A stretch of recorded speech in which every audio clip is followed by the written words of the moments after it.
Hey, what is going on, everyone? It's me, Mr. Mario, and welcome back to another episode of Mario's Minute. This is episode 29 for May 2020. And in case you do not know, this is a just casual podcast I like to do where I talk about whatever the hell I want to. Now, I've been alternating every single month pretty successfully for the past year and a half or so, where I'll either do a solo episode or I'll do a guest episode. And this month is going to be a guest month in which I do have someone here with me where I guess we're going to be talking about some nerdy stuff. But to my guest, as I always ask, who the hell are you? Dude, you would have been better off with a single episode. This is gonna be bad for you. Oh no, hi. My name's Adam Koralik. I'm an old ass YouTuber. How are you?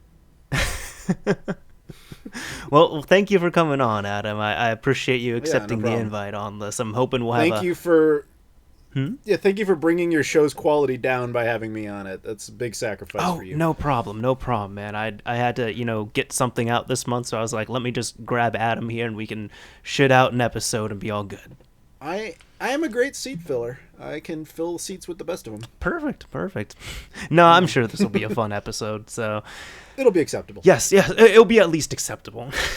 Anyways, to Yes. anybody who might not know who you are, I guess if you want to give your type of elevator speech over who you are, what you do, how people would know you, go ahead so the audience can get a Sure. bit more acclimated.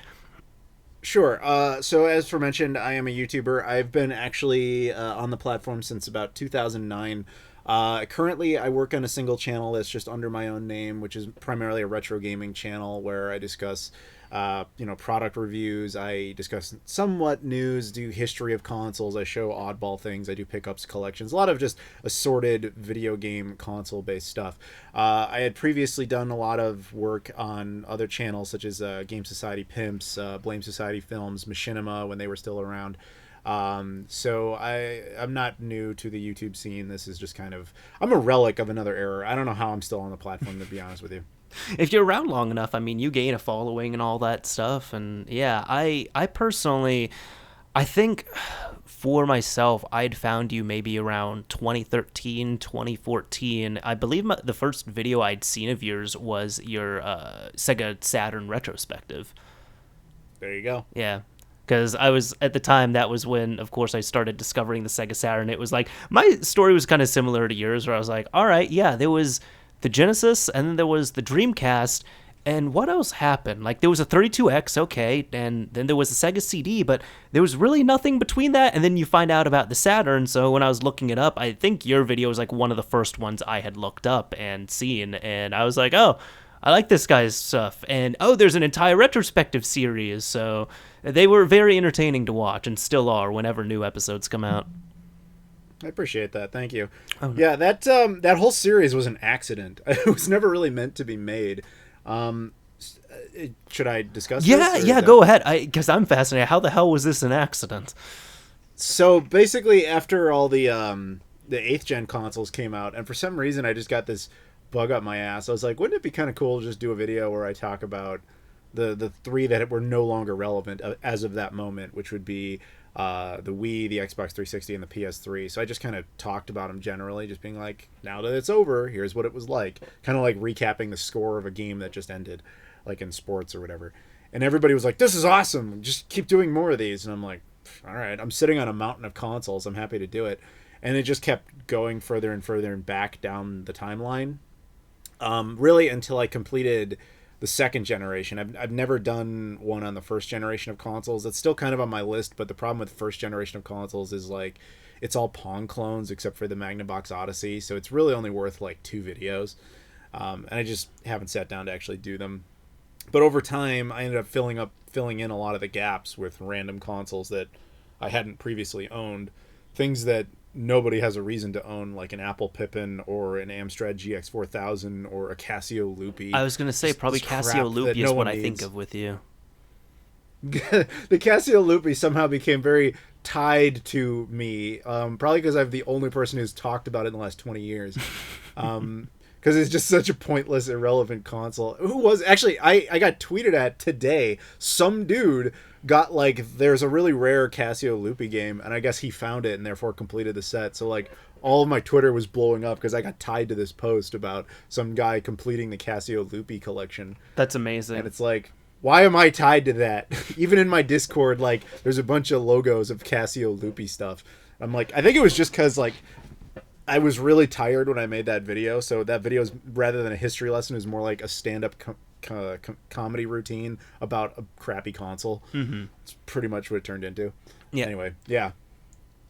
Yeah, I remember half that was about the console, the other half was about the stupid dog game, is what you lovingly called it. Oh, the damn stupid dog game. I think one time I had 3 copies of the damn stupid dog game. that's great. I think at one point, because I've seen your video on it, I've seen Ashen's video as well, so I think you two are like the only 2 people who have talked in depth about it, but if you've seen his video, I'm not sure if you have, he actually got a friend with him who knew Japanese, and they played through the entire stupid dog game, and he talked about that and showed it. That I did not do. I did have, if I recall correctly, what happened in my case is I had a second one that a buddy of mine in San Francisco wanted to buy from me. And when we were at his office to check it out, one of his coworkers could speak and read Japanese. And so he started doing a little translation for us. And then he just said, "You two are losers." And he left. And we were like, yes! Because it was like, there's nothing funnier than just playing this guy who speaks fluent Japanese but doesn't really know much about video games, just sees us. Of all the things we could have picked up from Japanese culture to entertain ourselves, we're playing the stupid dog game. Mm-hmm. And he just couldn't understand it. Oh my god, that's almost insulting in a way, but hilarious at the same time. Yeah, he didn't have a problem with it. He just thought he just said you guys are losers, and then he walked into the break room. It would be worth checking Anyway. out that Ashen's one just so you could see like what happens near the end and then how like the end game stuff is, because I think you can't do any of the actual like sticker stuff or any of that, I guess, quote unquote fun stuff until you actually beat the game. And yeah, credit to him, he finished the game and he had to put a translator through that. Oof.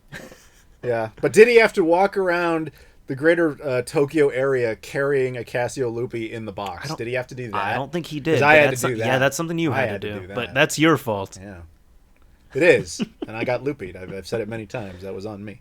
Perfect. So we've both done our trial by fire. That's excellent. That's I've even I looked into that system a little bit, and I'm just like, I'm glad I didn't try to ever seriously go after it, because this would just not be something I would want to play with or anything. But I think the funny thing was too, I even recently looked into it and I was like, oh, there's ROMs and emulators for this. Like, from a preservation standpoint, cool. From a practical standpoint, why would you want to emulate this? Especially because I don't know how well you could do the sticker thing. You can't. Okay. I mean, short of having a real printer, I guess. Yeah. But it's like, why? Who cares? What are we doing this for? Yeah. And then even so, it's like, do I really want to interface this with my printer and go all out? Like, part of me thinks that's really cool, and the other part just has to ask why. Yeah. I don't know. I've kind of said my piece on the Loopy. It's got its 11 games that no one will ever play. It seems to be more interesting as a subject of discussion than it is actually a platform. Sure. That's all it's got going. And for 11 it, man. games, I didn't know it was that short on there. I guess I kind of forgot that. But would that be like probably the smallest console library then? Actually, that's a really good question, because I think it might be. Even the Jaguar CD had 13, so yeah, probably. Yeah. That's a really good point. I did not think of that until you said it. I don't know what could have had a smaller library than that. Even Virtual Boy had 22. Yeah, no, those all had... 32X had like 44. Yeah, that had a more respectable library as well at the same time. Well, yeah, but Amstrad GX 4000 had what, like 26 or something? That I do not know. I know pretty much nothing about that. Well, yeah, I did a video. You can check it out, and then I'll have to refresh myself on that. Oh yeah, it'll be super exciting. Terrible console. Only British. That's a video just for the British, because they're the only ones who ever got that console, so they're the only ones that ever remember it. Yeah, kind of. It's interesting to see what they got overseas that we didn't get hit with at all. Like the like the ZX Spectrum. I was like, I know absolutely nothing about this. What the hell? Yeah, I gotta admit that I've never picked one up, because I'm not. When it comes to gaming, I'm not really. I don't game on PCs, and granted that's a very different type of gaming on PC experience, but it's just kind of Yeah, like, because that's kind of like whatever. it's a PC, but it's kind of a console thing, but PC at the Yeah. same time. So yeah, it's technically a So PC. I understand. it's a weird hybrid. Plus, a lot of that stuff, like that Amiga era stuff, is all like huge. So the idea of like, oh, I'll stuff this in my suitcase and bring it, like, no, like, I'd be worried about some of that stuff breaking on the plane ride back. precisely, like, it's not really worth it. That, and you got to just get to a point where, like, do I need an Amiga 500 computer? Like, do I need that for any reason? No, I don't need a Casio Loopy, but at least a Casio Loopy is like small and it's funny. Sure. An Amstrad GX 4000 is really small and really pointless, but is funny.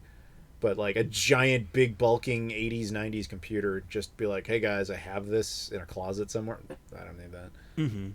Yeah, I know To each with their own, which system was it? No, it was like when I've traveled, because I'll still do like game pickups and console pickups if I find some good stuff, but I also kind of have to like weigh in the deals and all that as well too. And when I had done a video over like stuff I picked up in Seattle, I kind of talked about this a bit, but you can get real excited really fast. Like at one point I picked up a white PS2 Slim because I didn't own it, and it's small and compact because it's a PS2 Slim of all things. So that to me was worth it. But then if I saw a really good deal on an original Xbox, like $5-10, something like that, I had to hold off and be like, no, I shouldn't take this because it's going to really struggle to fit in my small suitcase. And plus it's going to be, I guess, whatever savings whenever I bring it back home compared to, finding a console on eBay, like an equivalent, used, not tested console on eBay and having it shipped. I'm going to save, what, $5-10 maybe in the process, but also cause myself a lot of headache. Yeah, yeah. Xboxes are brutal for that reason.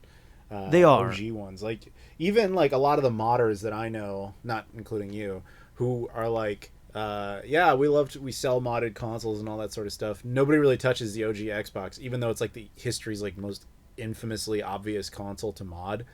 And it does so many amazing things, and the reason is always down to shipping. It's like, it's just not worth it. It's just too big and too heavy. So wait, with the original Xbox modders, like, or the people who I guess avoid it, that's kind of a strange thing to me, because I guess I'm not sure who you've talked to or where you've looked, because I've seen a lot of people who still to this day will mod up Xboxes and sell and ship them and all that fun stuff.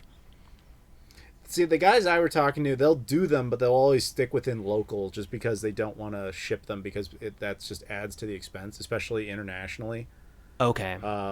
Like Canadian modders don't want to ship them to the States because it's not worth it. It costs more to ship it than the console itself is worth. Once you ship out Stuff anything, like that. unfortunately, like from the US to Canada, shipping prices will go up by at least 3 times. Oh, definitely true. But I mean, that was just. I mean, again, I don't mod stuff, but even the guys I know, that's pretty much always what they say. Like, even the Americans who say that too are just like, eh. I mean, if you really want it, we'll do it, but it's just like, here's how much extra it will cost to do that. Sure.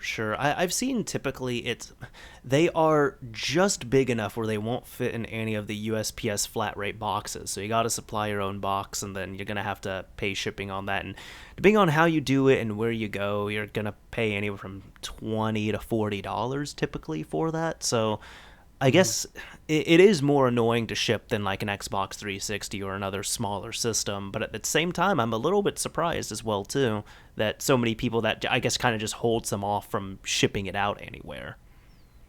Yeah. Also, I guess considering how worthless the console itself typically is, as opposed to like, I mean, the collector's editions and whatever are not, but like the standard edition of a console, as you point out, you could get it for like $5 if you really try hard enough, whereas it would cost like $40 to ship it. So doesn't that defeat the point, like, to an extent? Yeah, and that's how I've seen some systems on eBay, at least. So I haven't looked at all in the past couple months, like for original Xboxes, because one, I don't need any, and two, I know everything is inflated right now because of coronavirus and all that fun stuff, or not fun stuff in this case. But I remember even when I was looking up systems on eBay, like the cheapest Xbox I could find, because even if they do free shipping, they have to factor the shipping cost in there. The cheapest ones I was finding were like untested, console only, $32-$35, something along those lines. And I'm just like, well, that's about how much you're going to be paying to ship it. So you're really just trying to get this out of your house at this point, especially after eBay and PayPal fees. Yeah, exactly. So, like I said, they're expensive to ship, and that's why the modders I've talked to are just like, I mean, they'll do it if people want to pay that, but it's like they always have to add that to the cost, which is unfortunate. But hey, it is what it is. Sure. I don't know, if I was looking for one I couldn't mod myself, I'd totally do it. Having a modded Xbox is awesome. It is, but if you couldn't mod one yourself, all of a sudden I'd wonder if you had a head injury, because that's like your thing. Oh, what'd you say? Sorry, you might have to repeat that last bit.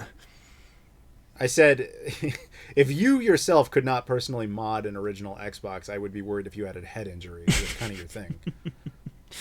Yeah, that's a nice thing about them, I guess. I guess I'm thinking of like more advanced modifications, like if you want to do custom BIOS and upgrade the hard drive and do all that fun stuff. But yeah, I love how easy the soft mod is on there, especially like. Yeah, no, I'm saying the same thing. I'm saying you specifically. Yes. Have to be like one of the most prolific Xbox modders that exists. So if you suddenly were like, oh dude, I can't do this, I'd be like, okay, so Mr. Mario got a head injury. Like, that's what happened, because I don't know why he suddenly can't. I get that. He can't do the thing he was programmed in life to do. I guess I was, well, thank you. I guess I was trying to take it in a different direction, where I was like imagining myself in a situation where I couldn't mod any system for whatever reason. I just didn't have Yes, that and that skill set situation or is called you having a head injury. Oh, well, I was thinking even before the head injury. I was just thinking maybe I was like super inept or something. No, well, yes, because of the head injury. You have to go with I'm trying to remove the head scenario injury. here. There's plenty of people who can't do mods that don't have head injuries. Yes, other people, but we're talking about you specifically. I'm not talking about you specifically. Okay, I fine. am. I'm saying you specifically, unless you have a head injury, will always be able to modify an Xbox. Well, thank you. I can appreciate Now, if that. you're not, let's say if you're not him, but you're me, you definitely can't mod an Xbox. So there you go. Use me as an example, because I can't do that. I was going to ask, have you ever attempted a soft mod? Not personally. I mean, I know that there's the... if I was going to approach it, I would have done it through the... what was it? The 007 Nightfire and the Action Replay, like USB memory card exploit. But beyond that, like, probably not. No. So the thing I love about that is, I'm sure like you've at least like seen some of the menus and such on there, and oh yeah, I helped a friend do it. Oh yeah, 2006. Oh, so this will be a good one. So everything has come so far now, where like a lot of those installers kind of bork and might mess up a few things and might have a few issues here and there, and might just cause either immediate issues or issues down the line, or it can be perfectly fine. So even in that stance, they could be a little bit unpredictable. But one gentleman by the name of Rocky5, just starting a few years ago, he created the Xbox soft modding tool, where he just said, I'm going to take all of this shit and rebuild it and clean it up and do everything properly and make it safer and easier for the end user. So the absolute hardest thing on this is getting these save files and such over to your Xbox. And then once it's all done, it's like 2 clicks, almost no user intervention. You boot up your save game exploit, and then it says, hey, you're going to soft mod your Xbox. Do you want to continue? And you continue on, and then it does some stuff, and then it says, all right, take out the disk, restart the system. And then it says, we're going to back up this other thing. Press OK, and then you're done. And it's like a 4 or 5 minute process. It's amazing how fast it's been boiled down now. That's impressive. Yeah. So that's definitely the way I'd recommend going. Just Rocky 5's Xbox soft modding tool, because at that point you will, anybody can look at it, but even like you can look at it and be like, there's almost no way to screw this up here, as long as it's all green lights going ahead. I don't know. I always assume a boomer could mess up something like that. You have to have parents. Yeah. Mine gets confused about like how to turn on her computer, so it's like you just I wouldn't trust the boomers with this, but beyond that, I agree with you. Dude, on the flip side, I've had my parents where I had scolded them for years for not turning off their computers, so they would keep their computers on constantly, which I do not like the idea of. And their last PC, before I built them a new one, they ended up having some issues and had a bunch of data corruption and such, because they had a thunderstorm, and during the thunderstorm they said, oh, let's turn off the computer. So they went upstairs, and of course it took like 30 minutes to turn off, but in the middle of that, the power cut. So a whole lot of stuff got messed up, and I remember like when they were explaining it to me, I was mad, because I'm like, guys, I've been telling you for years, turn off the computer when you don't use it, turn it off. And they're like, well, we were going to. I was like, no, if you listen to me For what I've been saying for years, this wouldn't have happened because when you stopped using it at 8 p.m., you would have turned it off. You're preaching to the choir, my friend. Have you dealt with the same thing with your parents? Oh, dude, what year is it? Of course I have. Like,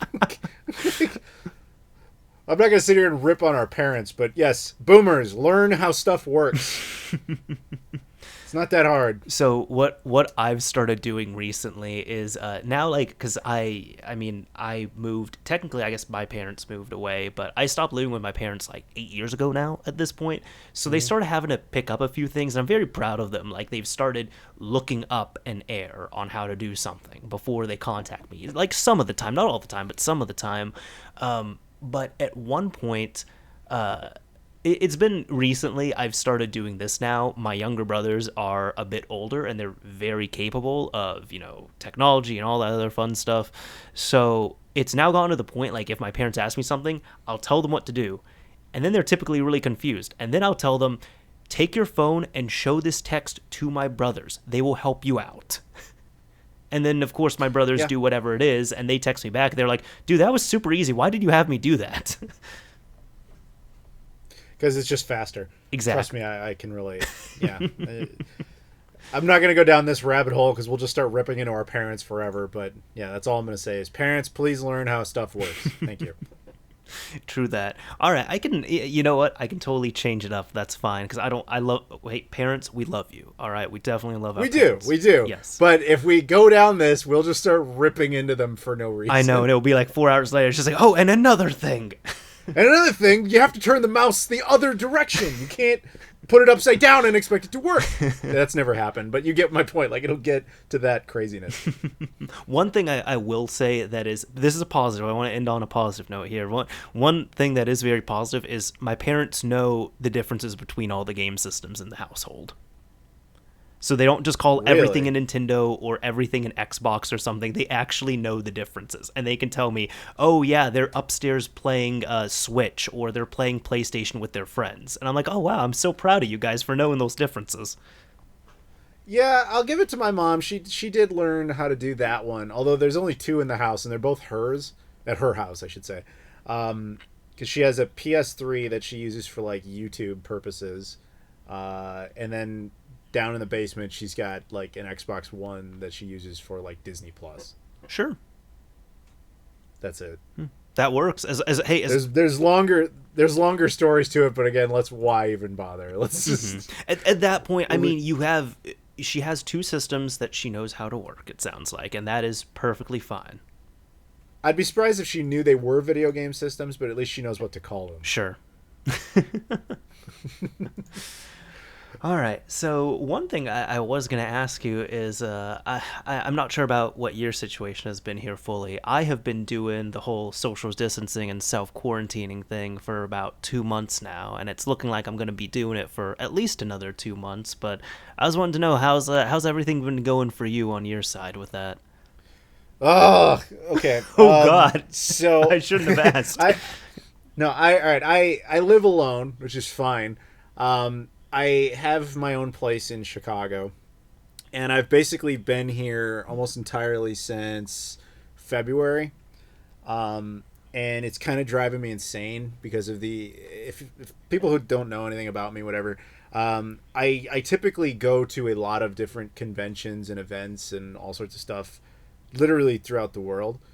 And so my life for the last few years has been a constant cycle of travel, like in and out of airports constantly. And I mean, like, we're talking multiple flights a week. And so the idea that I would be suddenly grounded and just be like, oh, I'm staying at home for months on end is beyond abnormal to me now. And it's cool in the sense that it's given me time to tinker with a whole bunch of stuff at home that I didn't have any time for, and we'll talk about that in a minute. But it's also totally messing with me. Like, I'll give you an example, dude. Last year, 2019, I spent about 2 months collectively at home throughout the entire year. The remaining 10 months were spent across 11 different countries in 46 different cities. That's impressive. So, I'm aware. But so for that to suddenly just come grinding to a halt with every single like, I can't even tell you how many things got canceled I was supposed to be going to, and so it's just kind of like the effect on that has been mostly like, fuck, I want to get back in the air. Like that's been the effect. But at least at home, I've been able to take care of a bunch of stuff, which actually I'm going to tell this story that I told you specifically, but now your audience can hear it. What kind of reconnected myself and Mr. Mario here was that this gentleman was kindly enough to send me a modified Xbox 360 2 years ago. I opened it in February of 2018. And until lockdown, I did not have the time to turn it on because I was never home. And a modified Xbox 360, as I'm sure you know, is a hell of a lot of work to get all tinkered with and set up and ready to go. So by the time lockdown rolled around, I was like, oh, cool, I got a bunch of time on my hands to play with this thing. And that was when we first discovered it had a little bit of an issue on both of our ends that needed to be fixed, and we took care of all that. But it's like, that's to give you a sense of how much I'm not used to being home. Yeah, I'm happy we got that ironed out too. I know there's I don't even mind talking about this because there's going to be, videos on this as well. I haven't seen what you've done. You haven't seen what I've done, but I know with because that's what happened. There was a spare RGH 1.2 that I had built out, and I did it for a tutorial. But then it worked real well. It was booting real well, and I was just like, well, this is awesome. The problem is, this is like one of the this is kind of redundant in my setup because I have so many well-working modified 360s, but I don't just want to keep this sitting here and have it go to waste, but I also don't really want to sell the system because it's really annoying selling them. I have a whole video about that where I ranted about it. Oh, I saw that tirade. That was special. Oh my god, yeah, that was because of a 360. Yeah, it's Xbox people. Where's the GTAs? Give me the GTAs. I've decided this. It's Xbox people. It's Xbox people specific, like 360 people specifically. I haven't dealt with this with like Sony systems or Nintendo modified systems, but yeah, no, on that was where I knew like I was going to send it to you, and I knew because you were busy. She's like, oh yeah, you might get to this in 2 or 3 years. Because I remember like the last time we talked before, you had a Genesis that you had a friend mod, and you didn't get to testing it until like 2 or 3 years later, and it turned out that was broken. What? There was so we did an episode of Mod Chat, I want to say like years ago, and I think you had a Genesis that had like S-video and composite modified in. Oh yeah. Yes. Yeah. And yes. And I remember I still have it. Yeah. Yeah, and I remember you were telling me that I think it was like the S-video output was the mod on there, and you had it, like it got sent to you, and then you didn't turn it on for like 2 or 3 years, and then you were just like, oh, the mod doesn't work. Yeah, that sounds vaguely familiar. Yeah. So this is just a repeat of that, where it was like the RGH was working, but it's like I'm happy we got everything resolved now after you sent it to me, and I did a bunch of other stuff to it. But silly me, I'm still kicking myself over this, even though it's no big deal to you. But this was somehow the one system that I donated, that I sent out, that was meant to help you out with RGH and all that stuff. And this is partially why I don't get into sales, because I'm afraid of stuff like this happening. That was like the one system I could think of. I did not pair up the DVD drive, and to this day, I can't figure out how or why that happened. So to clarify to people, what he's saying is, when I finally turned it on, I tried putting a disc in it and it wouldn't read any discs. It just recognized them as DVDs. And so that's when I had to take the awkward step of approaching him and being like, here's what happened. And before you guys all judge me, because I know I sound like a jerk because I didn't turn on a console for 2 years, I want to stress this. He sends this to me at the end of February, which once again was a wonderful, beautiful gesture that he'd never had to do in the first place. Well, thank you. I also, well, hold on. I was going to, I want to adjust your time frame a little bit. So I know looking at the files, I built it July 2017.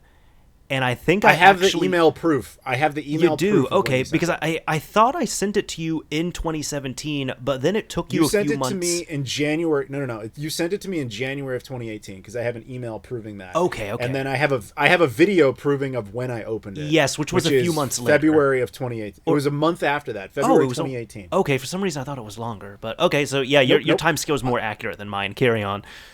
Yeah. So he sends it to me, which again, wonderful, beautiful gesture. He didn't have to do it, but the time span in which he sent it to me, I had just got back from God knows where, And just to give you another sense of this, I open it at the very end of February. If you fast forward only to like mid-April, in that time span alone, I went to Japan 3 separate times. I then had to, do the whole like E3 route and all the stuff that comes up through summer, which is just like video game convention here, event there. There is no time to come home and spend the hours and hours and hours and hours it takes to work on an Xbox 360 while also trying to, do other things like make video content and live your life and, spend time with your girlfriend, all that sort of stuff that you got to do. There was just no time. The least I should have done was turn it on, but I didn't have time. I never had time. It was like, I'll put it to the side. I'll deal with it when I get home. Which version of get home? Well, not this trip. It's going to be next trip. Oh, fuck. I just got sent somewhere else. Okay. I don't have time for this. That's what just kept happening. And I know that's impossible to relate to. I get it. I'm sorry. I know it makes me suck, but like, it's just what happened. And the second I had time, I went into it, and I went into it hardcore, and you'll see in the video whenever that comes out. I guess I was wondering on that then too. So just talking with all the travel and stuff, would it be fair to say a very high overwhelming majority of your travel was video game related somehow? Of course. Isn't the ironic thing with that is you never play video games. You didn't play video. I never have time you weren't for playing it. that many video games. You weren't messing with game systems, but you were spending so much time away from home for video game things. That's just there's something torturous about that.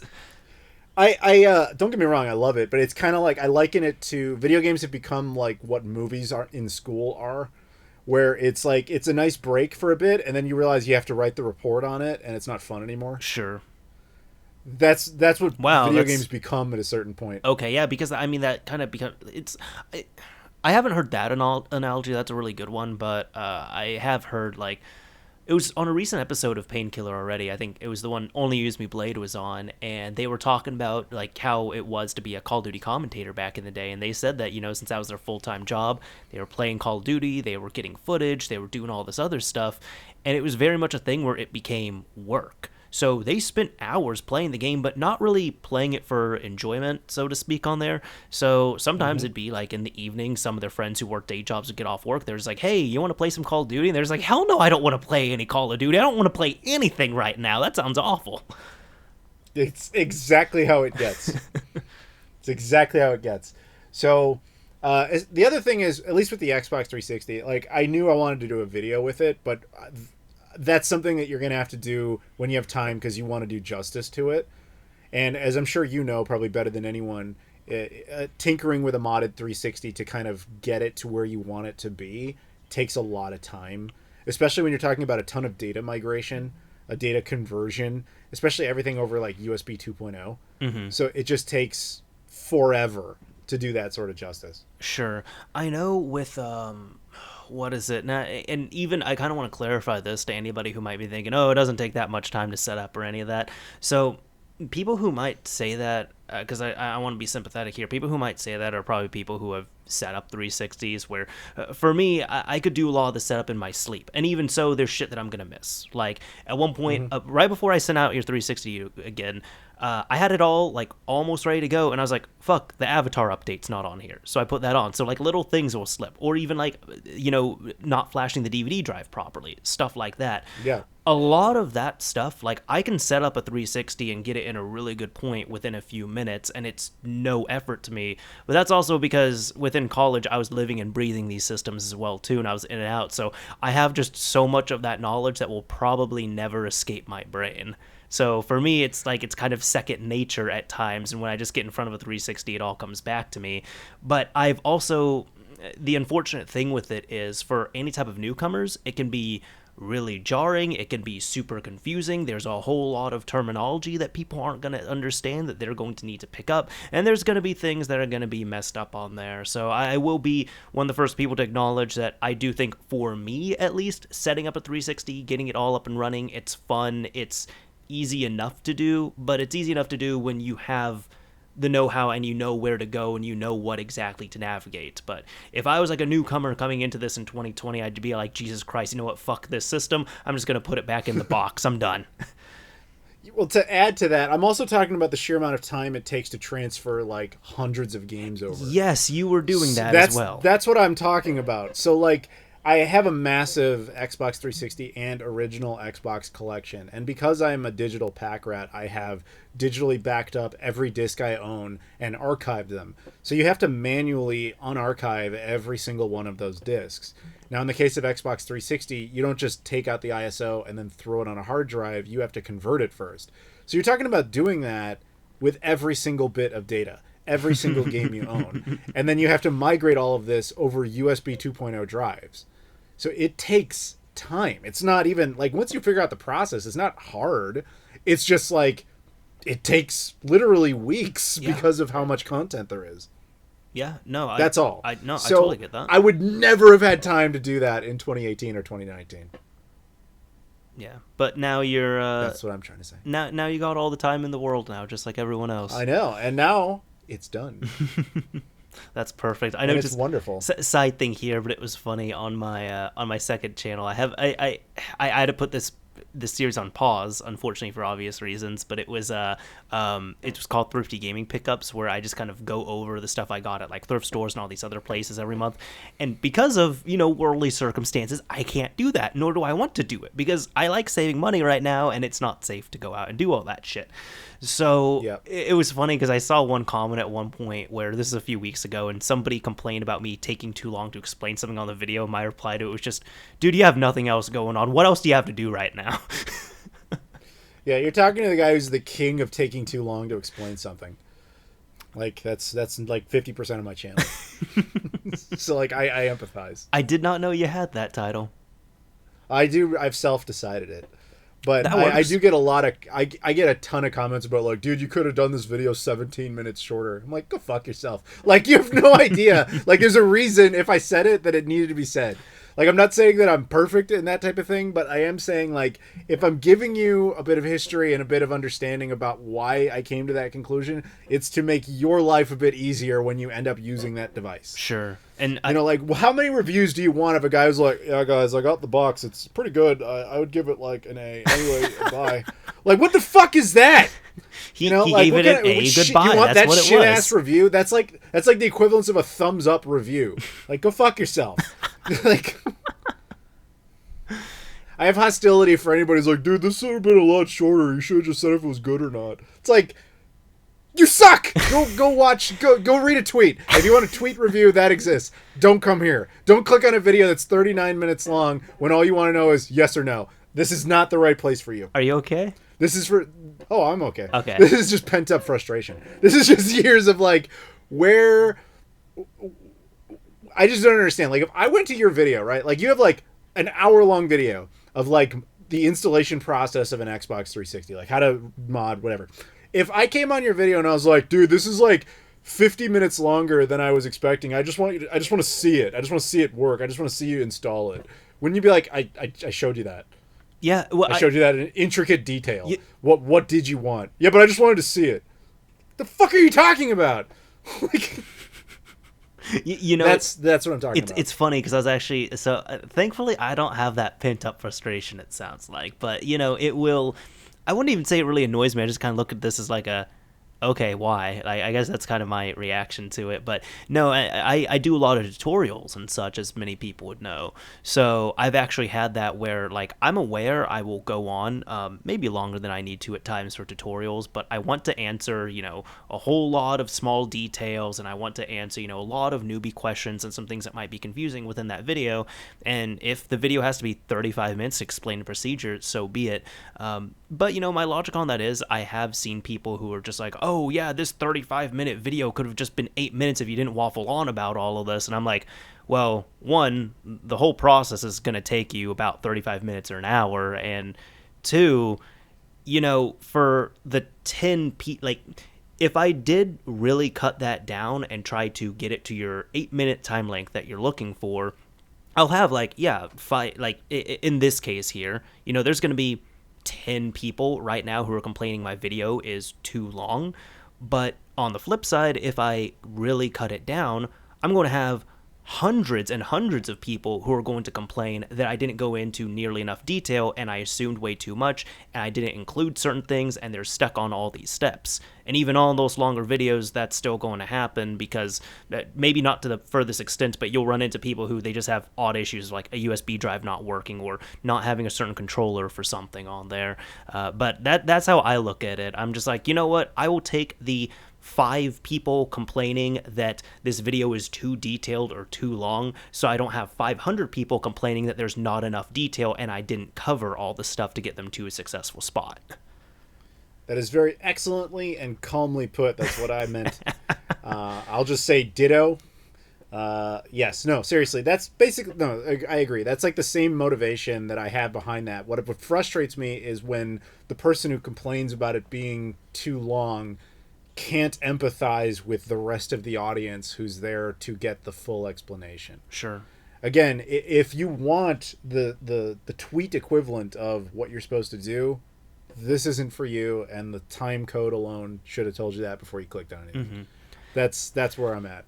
Yeah, and even I get that, and even on the even kind of branching off from that a little bit, I've even seen people who have come to my channel. Again, it's tutorial based and such, but I've seen people who've come to my channel who've said, yeah, I really didn't want to follow this video because it was, let's say, a 35-minute video covering this, so I tried watching the 8-minute, 9-minute, 12-minute videos, and I kept getting stuck on all this shit, and I didn't understand anything. So after wasting time on those videos, I came to watch this, and I had to pause a few times, but I got from start to finish with no issues. And now it's like, why didn't I just watch the longest video here, or maybe not even the longest one, but why didn't I just watch this one to begin with, as opposed to trying to save time and watching all the shorter videos explaining this complex procedure and then getting super confused by them and then wasting even more time. Yeah, I've received that too on like a lot of my I do a lot of videos about cleaning up game consoles, and a lot of those I would just do it slow, methodically, and I'd not only show the teardown, but I'd also show the restoration, and not just assume that because you took all the screws out of it, you can automatically know where they all go to put them back in. Oh, so you do the reassembly on them too? Correct. Okay. And so I would do all that, and usually a lot of people, the comment on those is usually like, man, you're like the Bob Ross of video game console cleaning. It's like, it's boring, but I love it. Like, it helps me sleep. I'm like, that's good. But how many people are actually using them for like tutorial purposes? I don't know. But I do occasionally get that type of interaction where people's like, I'm so thankful that you actually put it back together, because that really would have made it hard if I hadn't known how to do that.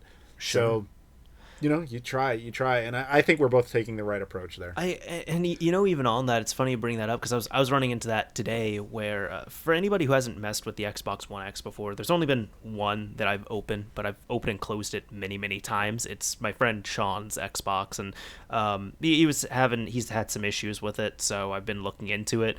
But the thing I hated with the Xbox One X is, it's very well put together. And you can tell that it's just an engineering marvel of a console. And you watch a teardown video, you follow along with it, awesome. You're going to pause a few times. It's super easy to get apart. Kind of weird to like misshape and stuff, because the system is literally upside down when you're running it. So you have to get used to that point there. But then putting all this stuff together, it's mostly fine.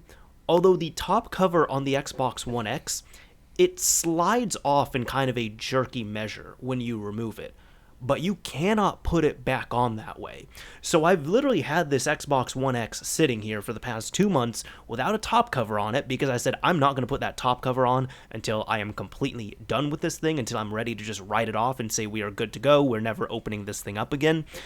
Because when my friend Sean and I, when we took it apart together and put it back on, it took us just as long to get that top cover back on as it did to do the actual modification we were doing, which was replacing the hard drive with the solid state drive and getting it set up on there. So it was super frustrating. And it was finally like I was looking at, disassembly videos, and they wouldn't cover the reassembly, or they'd say, hey, it's the same thing in reverse. And it's certainly not at that point. So what I had to do was I had to actually shout out to Spawnwave Media. I had to find Spawnwave's Xbox One X teardown, and then get to the point where he was putting it back together. And you can see he struggled with the exact same thing. He was trying to slide it back on, and it wasn't going. So he tried to kind of jerk it back on, and it wasn't going. And then there's a jump cut, and I did have to slow it down here. But you see you have to flip the console over vertically, and then you kind of have to lean the side cover and get it matched up with these clips, and then bring it down, and at that point, it sticks on. It's completely different putting that top cover on as it is removing it, and it's so frustrating because there's little to no information covering that exact part. Well, that's, I guess, somewhat spoilers, and I'm glad to know that, because I've been asking you, like, so for those who don't know, he's going to be upgrading my Xbox One X, which is why I think he's bringing it up. I will be, yeah. But he kept saying, like, I hope I can get the top back on. I kept being like, what are you talking about? So now I know why. So you can, if you have my consent, if you want, you just go ahead and film that process. You can be the only guy with a good video about how to put it back together. To be honest, I'm actually seriously considering that, just like making a video of only putting the top cover back on and being like, hey, I know I'm not the only person struggling with this, so all the Xbox disassembly, reassembly videos, like, that's easy enough. Here's how to do the top cover, and very specifically. So I don't know if I'm going to do that yet, but I might have to. Worst case, I do still have, I have 2 Xbox One X's in this household that I can use as guinea pigs, but we'll see on that. Up to you. Yeah. But yeah, no, that'll be a fun time. And I'm not kidding. Now I'm confident with it, but I'm not kidding, where I was just like, opening up the whole system, cleaning it, getting the new hard drive in, optioning it, that's the easy part. The hard part that's going to take another 30 or 45 minutes is trying to figure out how the hell this top cover goes back on with no documentation. You gotta think there is actually a trick to it, because there's no way they're assembling those things in such volume without knowing exactly how that works. Right. And you can't, and then even just like trying to like slide it back on, it's like, well, this isn't going to work because I'm just going to destroy all the tabs that are on the side. But there's a method to it. It's so weird, and I'm even thinking of how, like, I'm not even sure how really that works, where it's literally kind of just like slide it off in a jerky motion when you're removing it, but you can't put it back on that way. You have to kind of like tip the scales and then clip it on in a certain way. It's an engineering, like, it's a very impressive feat of engineering in a console, but it's also very confusing there. I hope you say yes to the following question, otherwise why I'm asking it will make no sense. But have you ever seen the movie Beer Fest? I haven't, unfortunately. Ah, I'm sorry. I can vibe with you on South Park, but Beer Fest is one of those movies I have to see. The only reason I bring it up is there's this aspect of a drinking contest where everybody has to drink like 4 normal glasses of beer, and then in the last one they have to drink out of like a glass boot called Das Boot. And when you drink it, it always splashes in your face, and then they have to figure out how to drink out of it without splashing in their face. It's like a form of German engineering. Anyway, what I was basically saying is the Xbox One X top lid is like the Das Boot of, of consoles, I guess. That's amazing. It would make more sense if you saw the movie. Damn it. I mean, the only reference I have to Das Boot here, which, hey, I'm not going to advocate for this or anything, all right? But I had some friends who they were telling me that it's amazing what stoners will get up to in regards to how to smoke, but they had figured out a way to repurpose a boot for smoking out of, and they called it Das Boot. And I'm pretty sure it came from there. But yeah, like they did it as a meme, and then it got to the point, like, I was talking with one of them, he's like, oh yeah, I'm going to use that again real quick. Hold on. What does it say about me, or what does it say about you that when you said, oh, I have a joke about Das Boot, I thought you were going to make a joke about literally disk operating system booting up? I actually thought that's where you were going with that. Oh my god, that would have been a good one. Yeah, and the funny thing is, I don't even smoke or do anything, so yeah. Yeah. Well, neither do I. I just thought you were gonna be like, well, I wrote a program to boot DOS more efficiently, or whatever. I'd be like, cool. Like, I don't know. I don't know. Sorry. That's where I thought. No, dude, I fucking love that humor. It's great. Yeah. Oh boy. Anyway. Yeah. I guess I'm looking forward to that Xbox One X. For sure, yes. That'll be cool. I'll be getting it soon. I'll do all the fun stuff to it, make it gets a nicer performance boost than the 360 does, which actually that was one thing I was going to ask you. How has the what performance boosts have you noticed with your 360? Because it's not just, by the way, it's not just modded. I ended up putting a 1 terabyte SSD that Adam supplied back in this system. So I think you're right. You're one of the few people I know who has an SSD in their 360. Right. So this was a point of, I'm not going to say contention between the two of us, but more of a confusion. I wanted a 1 terabyte SSD in there, and I never really explained why. I think from your perspective, you assumed I would assume it would make it go faster. Yeah, because Like the good old speed holes in the Simpsons car. yeah, and sorry to cut you off on this, but I've had, and I say this because I have so many people in my comments where there's like, dude, can you imagine an SSD in an original Xbox or putting an SSD in a PS2 or a 360? And I have to explain to all of them, I'm like, it's not going to give you any benefits. It's going to be lighter. It's going to not even really run cool. It's going to be lighter. It's going to be quieter.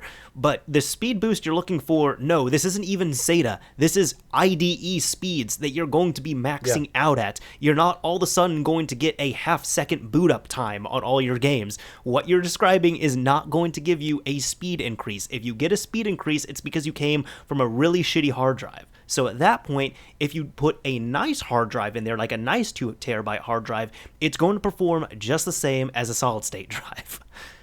Right. So I knew all that, but I never made that clear to you because I figured you knew. But yeah, to your credit, you were like, I deal with people who don't know that. Yeah. In my case, it wasn't that I, for any reason, thought that it would be faster. It's SATA 1. I got it. It's capped. The reason I wanted an SSD specifically was for performance reliability. I have had very bad luck with mechanical drives over the years, but I've never had issues with SSDs. The thing about the Xbox 360, love it, hate it, whatever, it is history's most unreliable console. And if there's one thing I can't contribute much to the longevity of that console. You did 99% of the work. The only thing I could do to possibly improve the odds of it surviving longer is remove the one thing that is mechanical in favor of something that is solid. So it just has one less moving part in it. So performance-wise, it has functioned fine. It's functioned probably, I'm sure, exactly the same as it would with a mechanical drive. It's just that it isn't a mechanical drive. It's a solid-state drive, so highly unlikely that it will die anytime soon. Let's hope so. Yeah, I know. Just even for the record on here, it was funny because when I sent it back out to you, so Adam here had asked, he was just like, "Hey, so what was the difference with the SSD?" And I was like, "Honestly, it performed the exact same." And you were just like, "No, lie to me. Tell me it was like playing in the future." I was like, "Okay, fine. It was like playing in the future." Yeah, I was trying to be humorous. I wasn't. I knew it was actually going to be any faster. It was just kind of like, I don't know. I said it more because you had said. I think you had said at that point, like, no one else really bothered putting an SSD in there, and that's why I was just trying to go for, like, you go ahead, enjoy that for all what little it's worth. I typically advise against it just because, again, like, from people look for performance boosts, and I tell them you're not going to get a performance boost from them. I do understand, the longevity on there, as you're saying, so you're looking for something that's just not going to fail mechanically, which I totally get that on that front, but I know maybe the only thing I can think of with SSDs is typically, like, it was recommended for a while not putting SSDs in consoles because consoles didn't support trim, and then that would kill the SSD at a faster rate. But SSDs are really solid right now. They have built-in garbage collection, and even if you put it into any type of system that doesn't have trim, for the most part, that's really not going to lead to a shorter lifespan of the SSDs.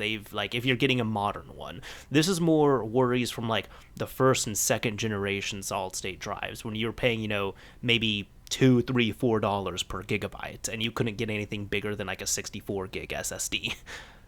Yeah, that's a different era. Yes. Yeah. I still pay it is kind of still rooted in my head a little bit in the fact that I try not to waste write cycles, but even that I don't think I have to worry about really as much. It's funny you mentioned putting an SSD in an original Xbox, because that is on my list. I want to put a 2 terabyte SSD in an original Xbox eventually. It's still cost prohibitive, but once again, I'm aware wholly that it's not a speed thing. It's more of a performance and reliability thing. Sure. Because I've got a few Xboxes, and my primary modified Xbox died for the sole reason that it used a mechanical drive. That's it. That was the only thing that went wrong in it. And I've just had more mechanical drives fail on me than I care to remember, but I've never had a solid state fail on me. And fuck it. Like, I want to put SSDs and stuff because one less moving part, the better. That makes sense. I should ask, on the original Xbox, was that a older IDE drive, if you know? It would have been circa 2004. Okay, so that makes sense because I have like all of my original, well, pretty much all my original Xboxes have been modified in some fashion. But I did buy one that was pre-modded. I was mainly going after it because of the mod chip and such that was in there because it had a specific X3 chip that I was looking for, and I still need to tackle this at one point. The thing was in terrible condition. It was shipped terribly. I'm surprised the thing booted. But even so, it did have an upgraded hard drive that had a bunch of stuff on there that was no doubt circa 2003, 2004, so standard IDE drive. But those IDE drives are hot and they are loud. And you can hear them dying when they are firing up. They're just so dude, it was doing loud. that clicking thing. Yeah. Oh god. Yeah, I've had more drives click and die on me than and that includes small laptop 2.5-inch SATA drives. Like I do not have good luck with mechanical drives, so I do everything to phase them out. Sure. I want SSDs, but the problem with SSDs is cost. It's not cost effective yet to get a 2 terabyte drive. They're finally starting to get to a somewhat reasonable point. Like at the time we're recording this, I believe Best Buy is selling at least a Samsung 2 terabyte SSD for like $220. Oh, that's which not is bad. still more. It's not bad at all. It's more than I'm willing to pay, considering that I want to stuff it into an original Xbox.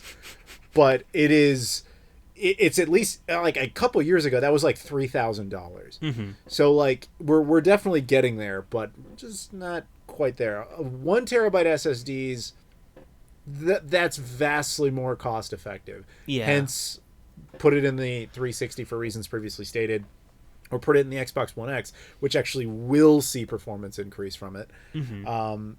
But yeah, like, you know, I get it. I'm not delusional. I'm not going to stick an SSD into an original Xbox thinking that like the concept of boot times will no longer exist.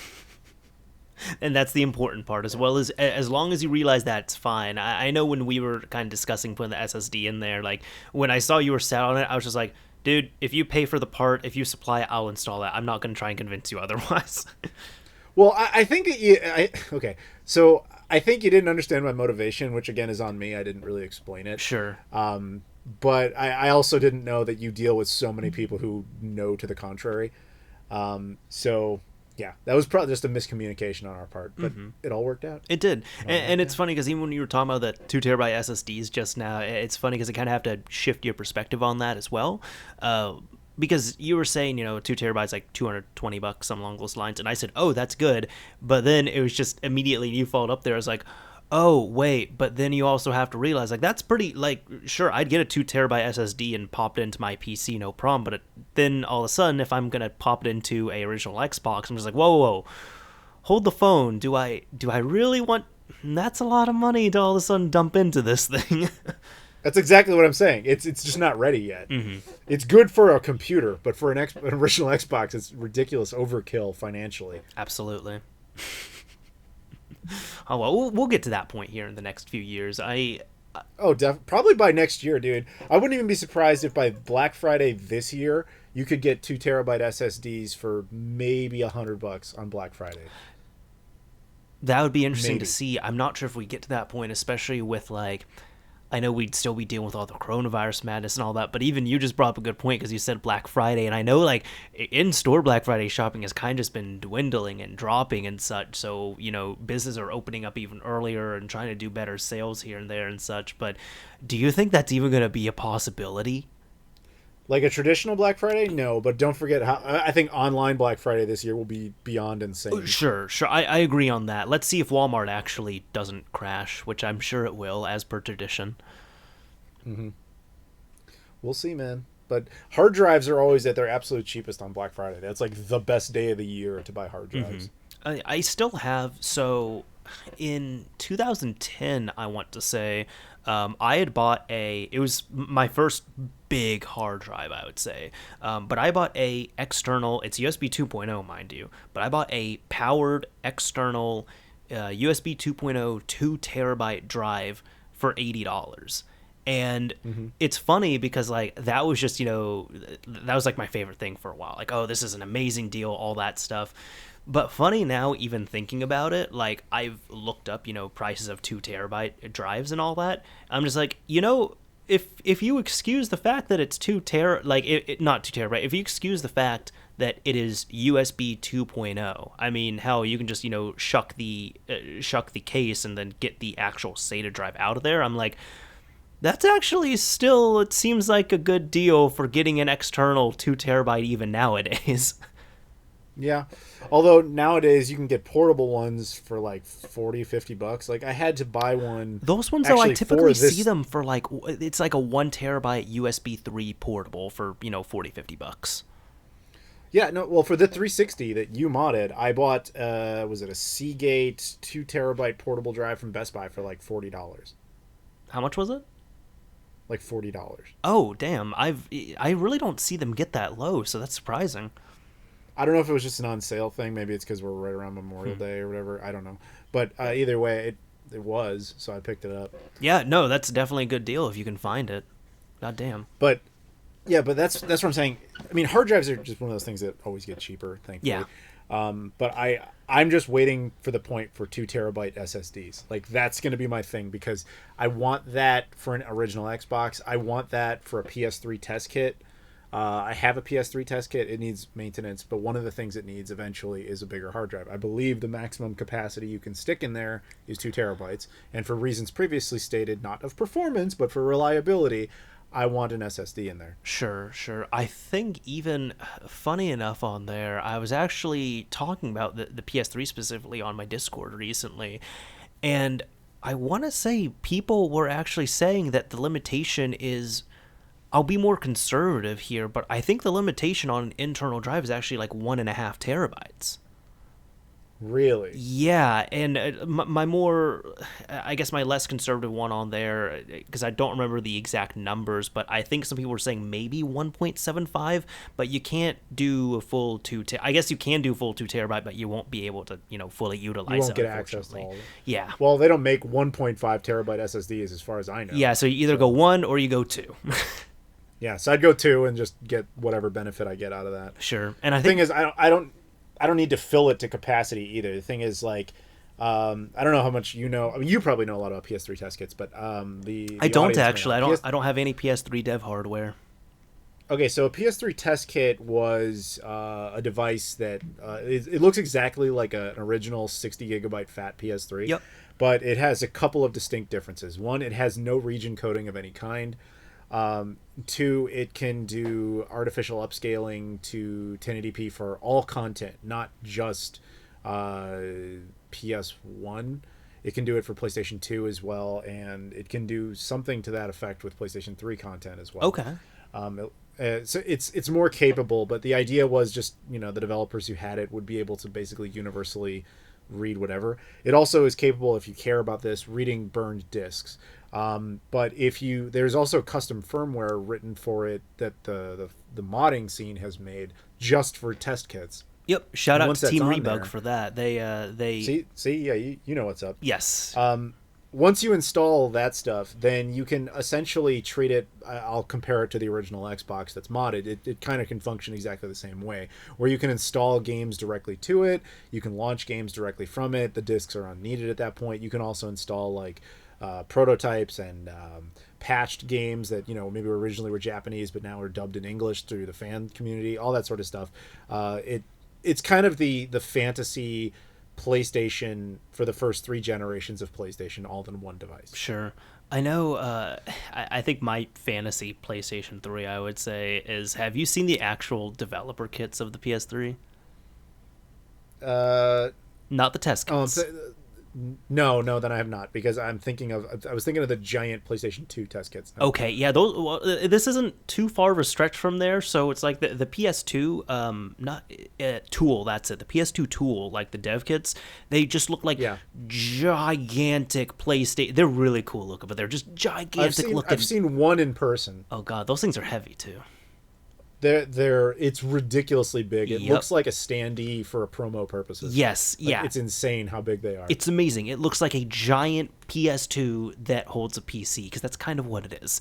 But the PS3, they kind of just they did a sidestep a little bit, and they just gave you an entire fucking server. It is a 1U, I believe it is rack mountable, and it looks like if you've seen an actual server that would go into a server rack, it looks like that, except in the front you have, all your connection ports and everything, and you can pop 2 hard drives in there, and so it looks kind of like Sony audio hardware that was sold at retail at one point, like with DAT tapes and such. But the actual form factor, it is a server. Damn. Yeah, and I love how those things look. And then, of course, most people don't put them in a rack mount, so they'll just kind of awkwardly have it, like, underneath them or to the side of their desk or wherever it is, wherever it can fit. Yeah, that's... as someone who owns a whole bunch of Dreamcast development kit stuff, I can relate to that. It's not about practical, it's about where it fits. Sure. I would think with because I've seen your dev collection, at least the stuff that you've shown, like for the Dreamcast, and it feels like storing that would be kind of like playing Tetris. Kinda, yeah. It's all sitting in the same place. Not in the video, but like in real life, it's in basically like a cabinet thing, well cared for. But it's it has to all go into a section, and you have to fit it the best way you can. It is physical Tetris. Mm-hmm. Gotcha. Yeah. Strange stuff. Strange stuff indeed. I guess that's where I can respect the if you're trying to respect your space, if you're getting dev hardware, that's why I can respect Microsoft with it, where it's like the original Xbox, it's just a taller, clear original Xbox. The 360, it's just the same form factor with a tumor looking thing up top that looks really cool, that holds the additional boards and such. And the Xbox One just looks the exact like the form factor is the exact same as a retail system. Yeah, I've seen the Xbox development kit. I almost bought one of those once. I really wanted one. I know I saw this. I don't know if it's still up. There was a guy who did a video of him like destroying one for a custom case. Did you ever see that? Oh my god! Yeah, I know exactly what you're talking about. Yeah, the one where that was like a tragedy. I think it was a DVT4, so it was the actual dev kit, not the debug kit. And yeah, he opened it up and just like heavily customized the inside and tossed a PC in there that's probably way out of date at this point.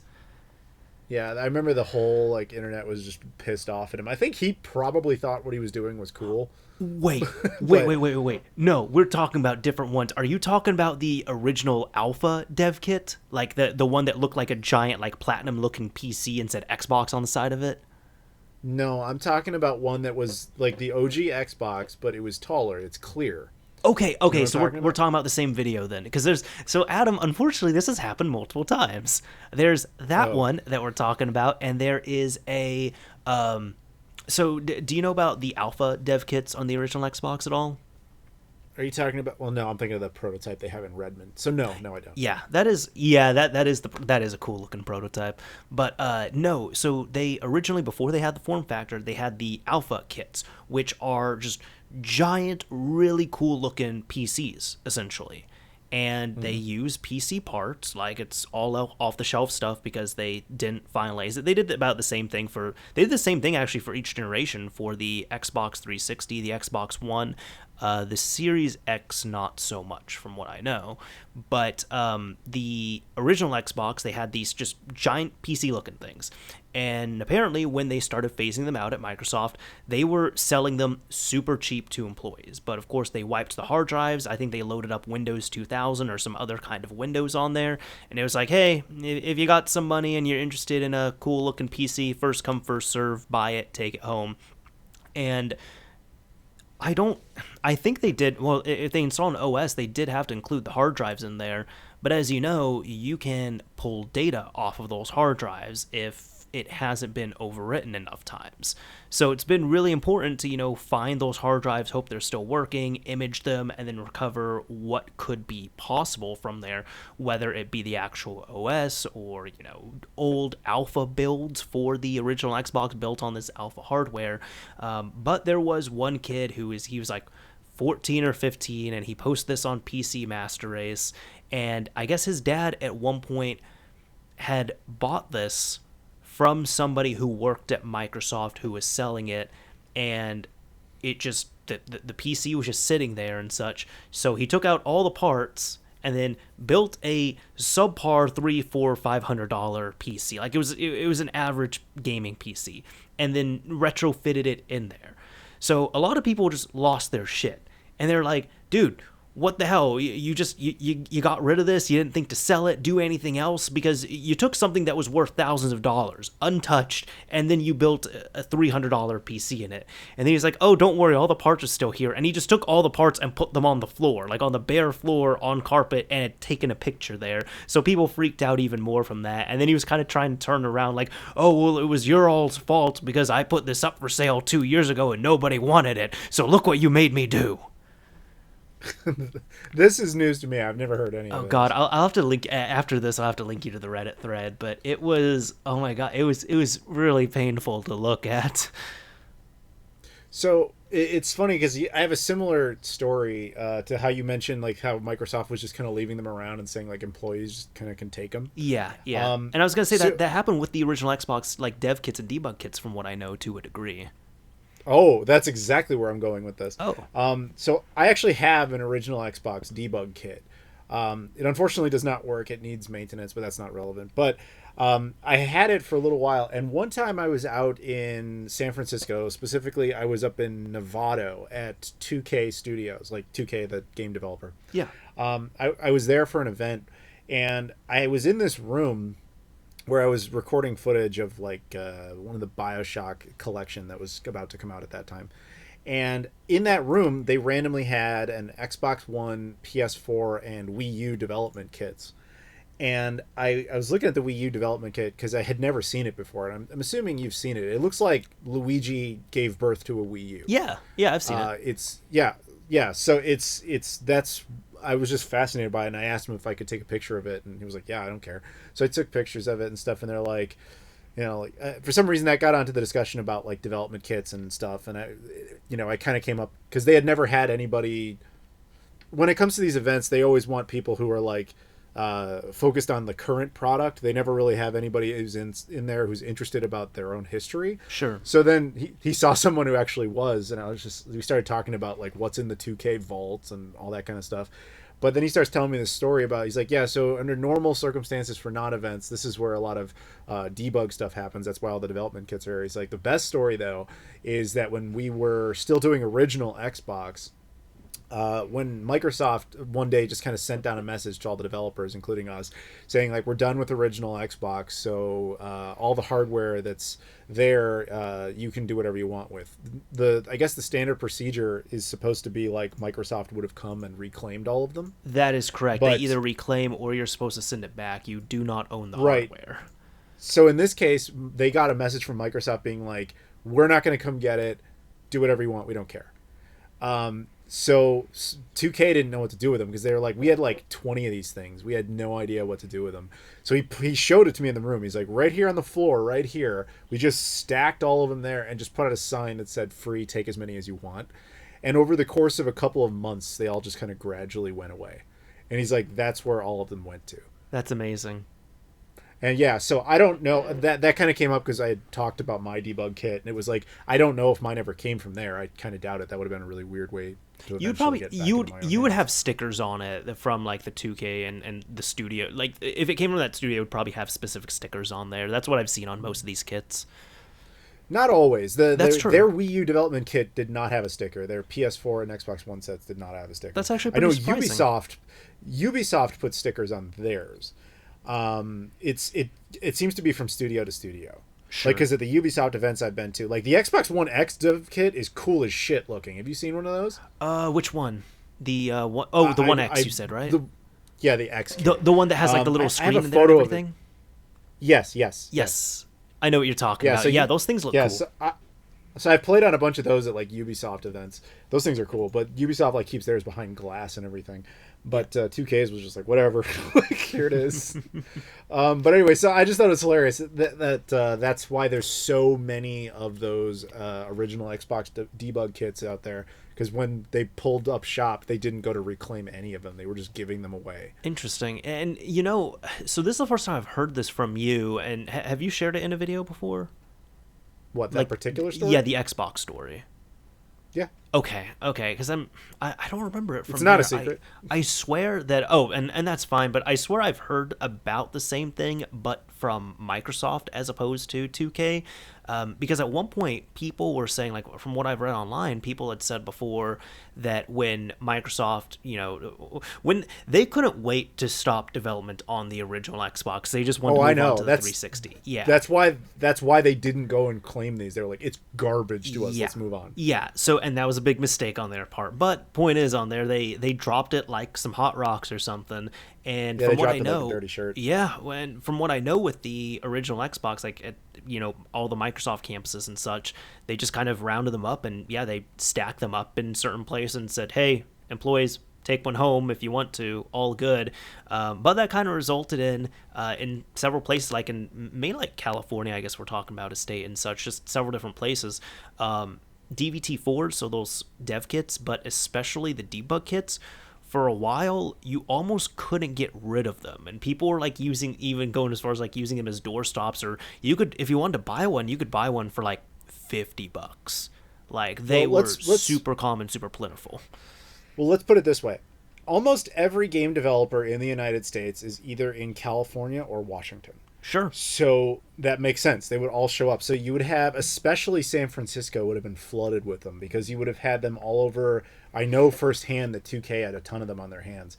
You would have had Ubisoft with a ton of them. You would have had Sega with a ton of them. And then pretty much anybody else who is out there.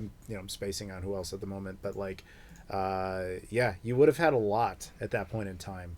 And especially for something that the industry says is not valuable, yet you don't have the collector's market that you're allowing in the door. That's why they're going to end up just kind of being in weird places. Yeah. Yeah, well, I'm sure especially a lot of people, I'm sure people might have even passed on them because they're like, okay, I'm not a developer. What do I want to do with this? Or they take it home. They're like, well, I can't put games in here and play them. What the hell? This is useless to me. This is just a weird looking Xbox. Yep. Yeah. So there you go. I love hearing stuff like that, because that can't be replicated. And even now, I know with the 360 they started tightening up ship. With the Xbox One, they really tightened up ship. But like I know Modern Vintage Gamer, he just did a fantastic video talking about a lot of the gray market dev kits that started getting out to enthusiasts, collectors, modders, things like that. They were coming from I believe it was California, but they were coming from somewhere in California at a recycling plant there, where Microsoft was just sending off tons of dev kits to their e-waste facilities. And these e-waste facilities, sometimes there's like, hey, I don't know, if you want this junk, sure, give me $50. Sure, take it, like $40-50 per motherboard. We don't care. We're just going to junk it regardless. So a lot of those kits, and a lot of the reason for, I guess, the jumpstart that the dev kit and homebrew community got was from development kit boards that were sent to e-waste facilities that were then resold and moved and changed hands and all that fun stuff. And now I know a lot of that stuff is much more secure, and even if you get a hold of the hardware, the software is so locked down as well too, where it's not like the original Xbox and the 360 where you can just hook it up to your TV and hook it up to a network and start having fun. Mm-hmm. It's funny you mention that, because some of the stuff you wonder where it comes from, and then other stuff it's like, you mentioned Xbox software specifically. So one of the development kits I have for the Dreamcast, I got from a guy in Japan who had it. I can only assume he was a former developer who had just come into a bunch of this stuff but didn't know what to do with it, because he had two things, as I recall. He had just a standard Dreamcast dev kit at a time when, nobody wanted it. Nobody. When was that, by the way? Like, what time frame would that be? That would have been like before I was even making YouTube videos, so maybe Okay. like 2006. So he had put up this eBay auction for a development kit, and I want to say that he was asking like 300, and I think I bought it just at the 300. I don't think I did any haggling over that. And he also had this Dreamcast that had like an audio dev thing, like hard locked to it. I've done videos on both of these things. Yeah. But so I bought both from the guy, and when they showed up, he had included a whole bunch of stuff I had never asked for or even knew was there, including various like demo discs, but also some like prototype discs of stuff that's like already out there, so it's nothing special. But he also included a whole bunch of dev hardware and software specifically for other consoles. So like he gave me a whole bunch of Sega Saturn development tool discs Holy shit. and a whole bunch of original Xbox tool development discs. And I still have them. It's just like I don't know who this guy was or what he was trying to get rid of all this shit for, but I basically got all of this for nothing, and it's still sitting here. That's awesome. And yeah, it just sounds like he was trying to clean up shop. He's like, oh, I found some weird guy in the US who wants to pay for this. You know what? I've had this sitting around for years. It's not being used. This is my one time to get rid of everything. Yeah, some stupid gaijin wants my crap. Yeah, he can have it. And he'll pay me for it? Sure. Yeah, that Yeah, I'll go unearth the Xbox disc and show it to you. And you'll be like, "Oh, dude, that was leaked like 12 years ago. You're a noob." I don't even like, okay. I don't even know what's leaked and what hasn't. It'd be interesting to see though, for sure. So I'd like to check that out. But yeah, Sure. I know with it's cool when sellers do that. I know to a much smaller extent. This is food related. This isn't even video game dev kit related or anything. Like I'd ordered some hot sauce from an eBay seller, and I think I got because each order was like you order one and you get 2 bottles of it. So I just put in one order, and the guy immediately messages me, and I guess the stuff wasn't moving because he was like, hey dude, I can still put a few more bottles in the box and I'm not going to charge you extra shipping. I'll charge you like an extra, I don't know, $5 per bottle. Do you want any more? And I was like, I really appreciate the offer. No, thank you. I'm good. And then it came in and it had a extra sauce bottle in there. I'm like, this was definitely not an accident. I think this guy just has to get rid of it because it's probably not moving that well. So thank you. I will definitely, I'm not going to use that one because this is like some really hot stuff. So you only use like a tiny bit at a time. So even the 3 bottles I have, the one I currently have open is going to take me years to exhaust. But I now have an extra Right. bottle that I can gift to someone, which is awesome. Or you can just ride it out until you're 80. Exactly. I could do that too. And then it will probably kill me at that point because it's very hot. You know, it's kind of circling back around to the Saturn stuff. I'm just remembering there were also like a bunch of floppy disks. Like that's the kind of shit it was. Okay. Like Sega Saturn development floppy disks. That would make sense for that time period. But yeah, I guess typically people don't even really think of the floppy disk. They think of just like, the CDs and such. Yeah, they did have some of that, but yeah, they're Sega Saturn floppy disks, and it's like I haven't really done anything with them because I'm like, A, I don't know what's out there, and B, like I wouldn't even know how to go about cloning this. Like, Sure. I don't have a floppy disk drive, and even if I did, how is it? I can't even guarantee it wouldn't like override it or some shit. And it's just like, wait till there's somebody who knows what they're doing. But Sure. it's there. Whenever you unearth it, I could reach out to some preservationist people and such and be like, hey, is this of interest? If it is, cool. If not, but like, what would be the best way to back this up? You know who I should reach out to is Kelsey Lewin. She does a lot of that. Right At on. least- Oh yeah, because yeah. she works with the Video Game Preservation Museum, I think. Yeah. She's a friend of mine. I never really thought to bring that to her attention though. Perfect. All right, maybe I'll do that. That works afterwards. out. Yeah, But anyway, my guy. I was thinking of Borman. I know I know they're acquainted. I'm sure at some point, but he works at the. I think it's the New York Game Museum.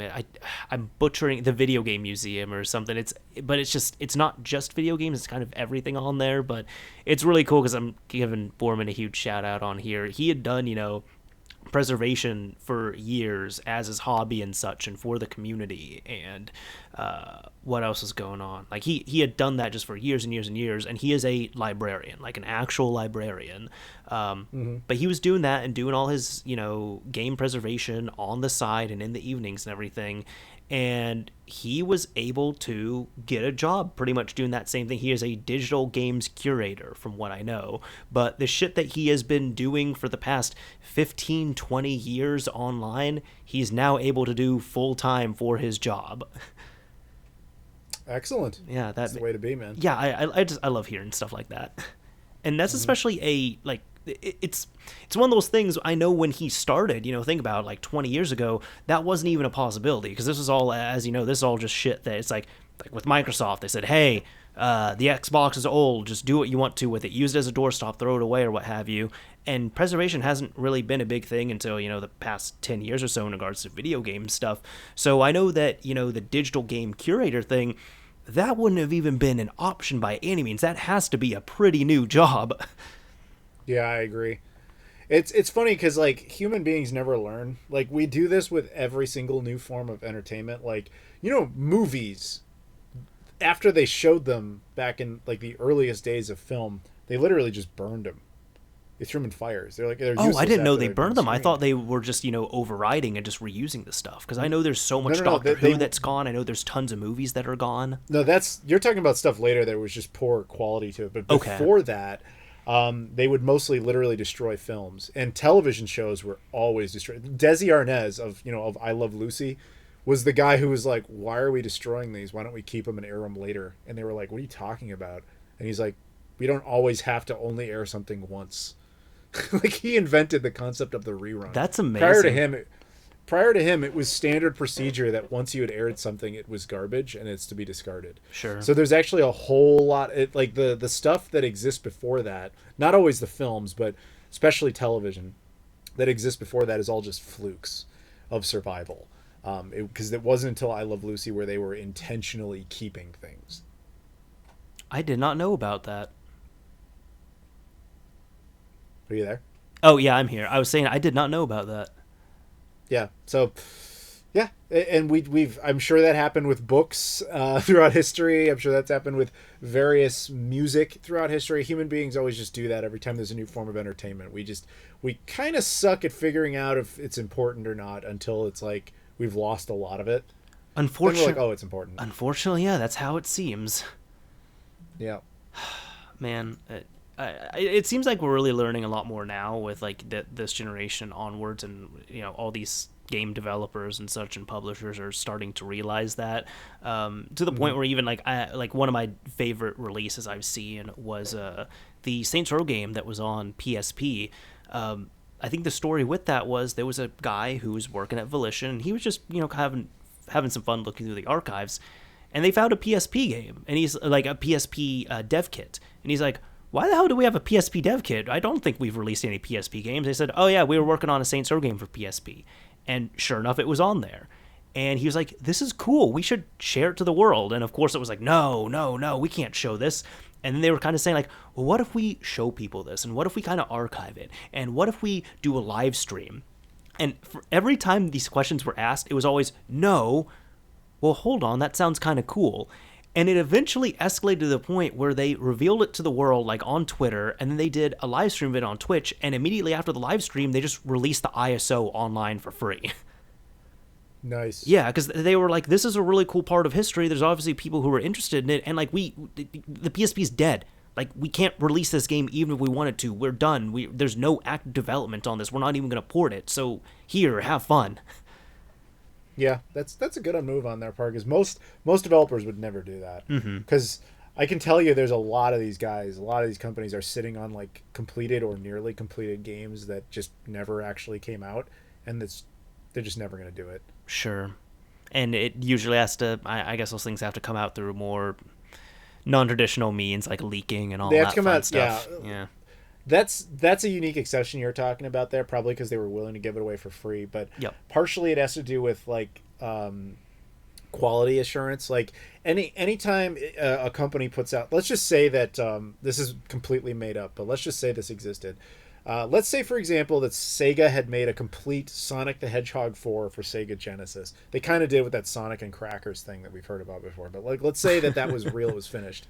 That they had never released it for X, Y, and Z reasons. To release it now when it's not finished would just create like issues of quality assurance from them, because if they put out a game with their name on it that was never finished and the game is buggy and broken, they not only look bad in the eyes of people who don't fully understand what a prototype is, because they're like, oh, this game's just buggy and shitty, why am I playing this?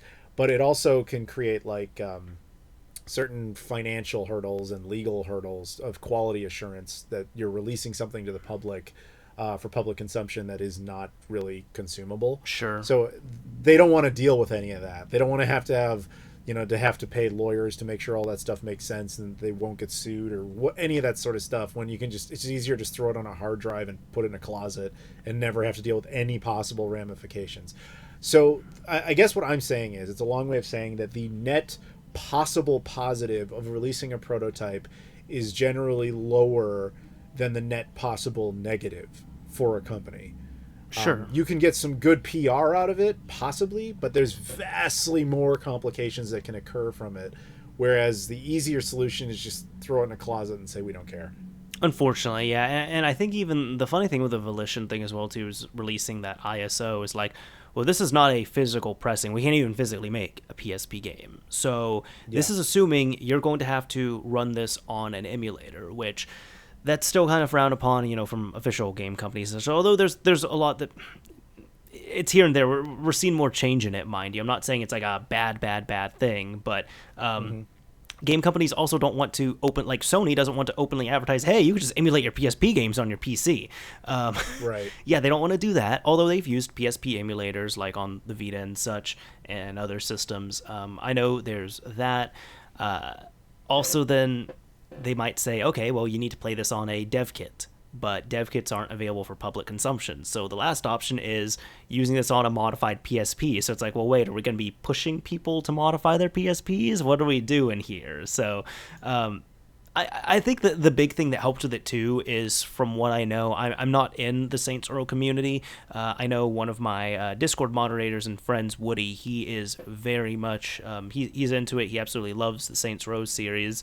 And from what I know secondhand from him, Volition and the developers over there, they're very tight-knit with the community. They work with community members. They give them information. They do take their community and the feedback seriously to help with future developments and patches for their games. And they just have that really tight-knit, close bond with their fans and, dedicated community to the game.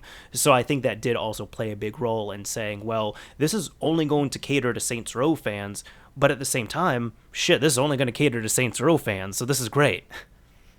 Yeah, that's good. I'm surprised by that. It's not impossible. I mean, there are other cases of it, but in the other cases, generally the company tries to finish it up if it's at all possible, and then they resell it in a different medium. So, for example, Nintendo gave us Star Fox 2. They did. They completed it. They completed it before they released it in a completely different context, which would be the Super Nintendo Classic. But because it's just ROMs, you then essentially, officially gave us access to a Super Nintendo version, completed version of that game finally. Because you could rip the ROM, you could put it on your own reproduction cartridge and play it on legit hardware. Mm-hmm. That's a way for Nintendo to, kind of puff their chest and say, hey, we finished the game and we sold it on a new product. We're not trying to sell you a Super Nintendo cartridge. But anyone who's really in the scene knows full well, hey, now I can make my own cartridge with it.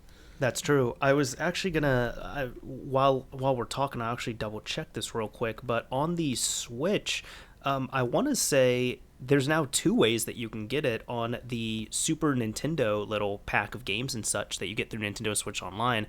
I'm pretty sure Star Fox 2 is also on there now. So the nice thing is... Well, that makes sense because now that they finished it, they have every right to resell it. Exactly. Yeah, and actually, just to verify it, I did fire this up right now on my Switch, and I see it right here, Star Fox 2. So now, I mean, that works out, and I actually really like that because it's very much a thing of Nintendo has never offered Star Fox 2 officially, aside from a Super Nintendo Classic, which they are not making anymore. So they want people to legally play it, and you can still pay for it because you have to pay for Nintendo Switch Online on this. So I actually like that they now have 2 official options that you could do that on. Yeah, I mean, so it's not impossible for stuff to the trick is really just giving them a good excuse to release it officially. And so in Sega's case, they put out the Tetris on the Genesis Classic that had never been released before, except for a couple of random copies or whatever. But it was like an arcade version. Do you know what I'm talking about? You're talking. Is it the Tengen one? Are you? Yeah. No. It was. See, that's what I thought at first too. It's another version of Tetris that Sega made specifically for arcades, but they had never actually released it onto the Genesis. Okay. There is a version of Tetris on the Genesis that only 6 known copies exist. It apparently is not that, but it is a game that they had intended for the Genesis, as it turns out. That's actually pretty cool. And the first time they ever were able to give it an official release was on the Genesis Classic. I did not know about that. I'll be honest. I have a Genesis Classic behind me in the box. I bought it. I have not opened it yet. I do need to one of these days here. Do you have relative ease to go grab the box at the moment? Yes. Go grab it and take a look at the back. It talks about Tetris. Hold on. Let me grab that.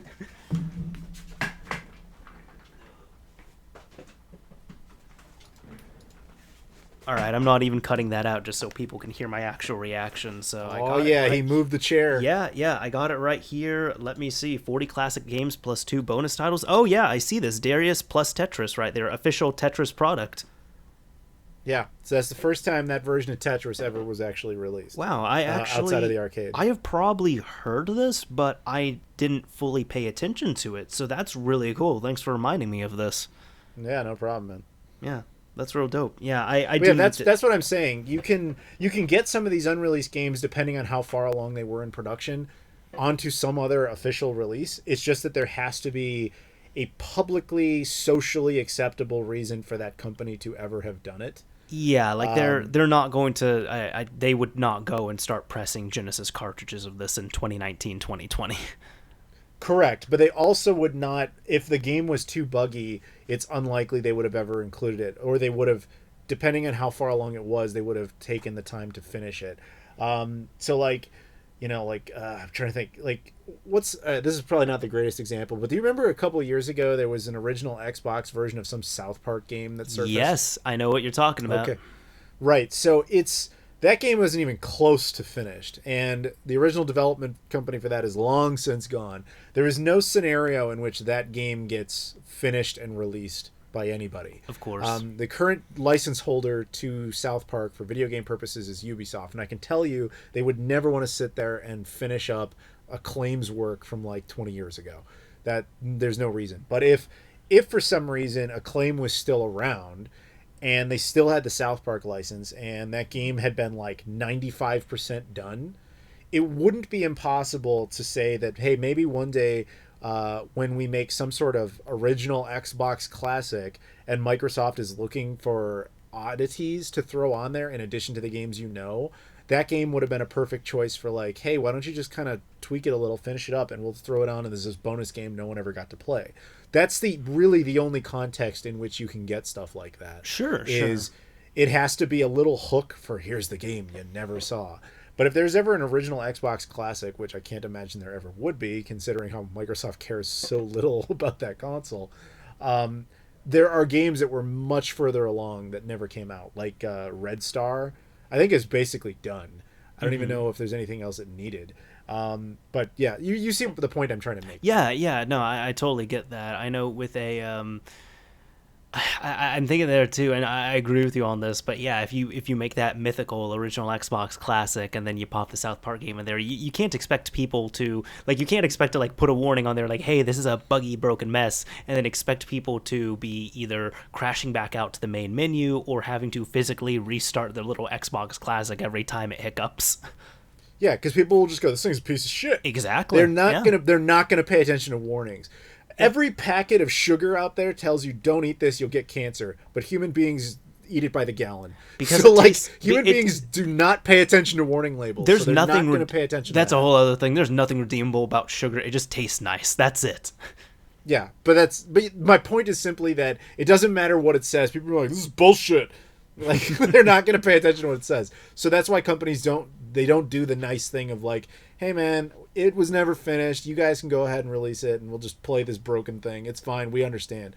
Individuals understand that. The masses do not. You cannot put that into a product that you sell, nor can you release that widely and say like, "Hey, we're just giving it away for free. You guys can play a buggy broken mess," because the same exact thing will come up. And they also don't want to be responsible of like, well, it's highly unlikely you'd stick this South Park prototype in your modded Xbox, that it would brick your modded Xbox. Mm-hmm. But let's say it did for any X, Y, and Z reason. You think Microsoft wants to be responsible for that? No.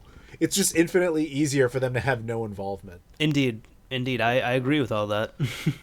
Yeah, so that's why you don't ever really see these official leaks. So the thing you're talking about, Saints Row, does legitimately surprise me. That's got to be like the exception. I can't think of anybody else who ever did that without doing the Star Fox 2 route, where you slightly finish it up and re-release it under a completely new way. Yeah, and sadly, there has to be another example or two out there, but I can't think of any. But I'm sure somebody in the comment section might be able to help us out and say any other releases that were similar to Saints Row that we saw on PSP.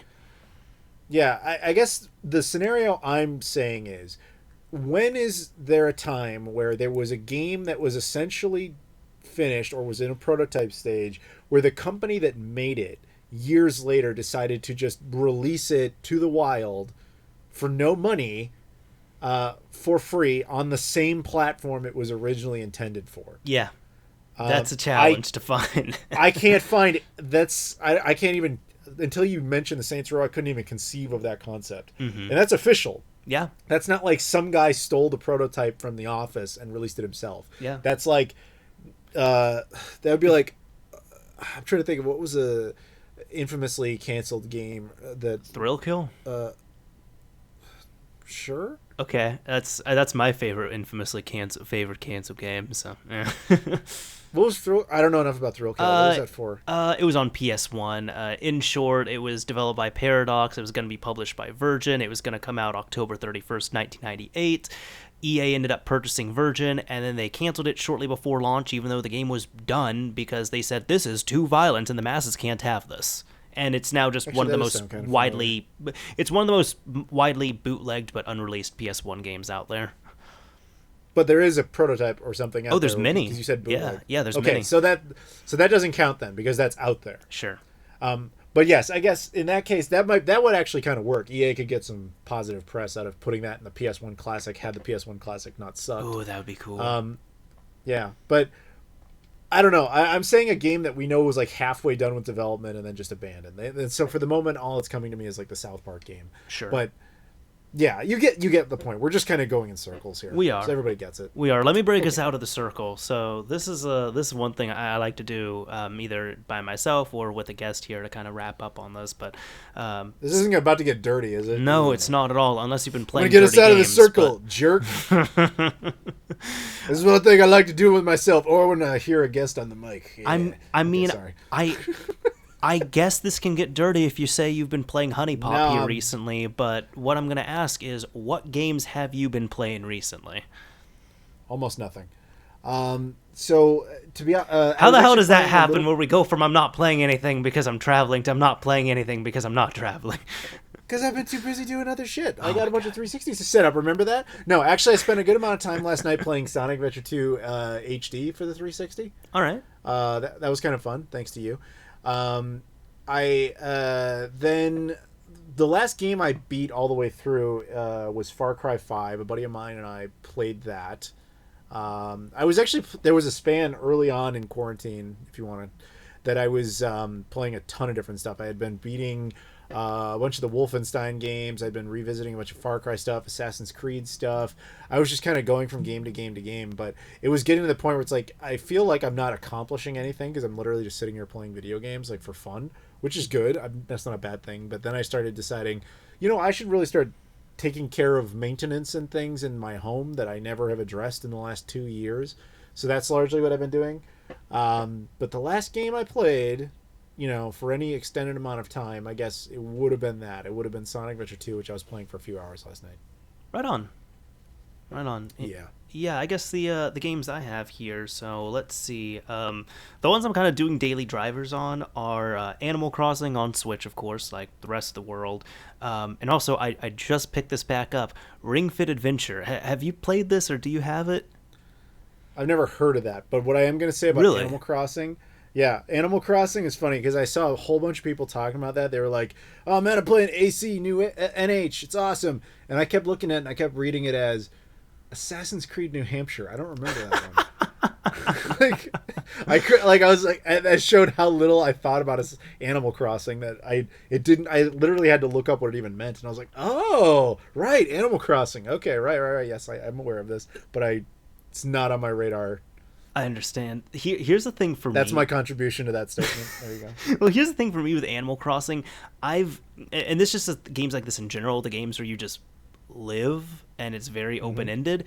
I've never vibed with those because I'm like, I don't get it. Like, what do you do? What do you do here? So Animal Crossing New Horizons, it looked nice. I pre-ordered it. I was like, all right, I'm gonna truly try and get into Animal Crossing here, and I need to play this realizing I cannot set goals for myself. I need to just play it as a relaxing, do-nothing game.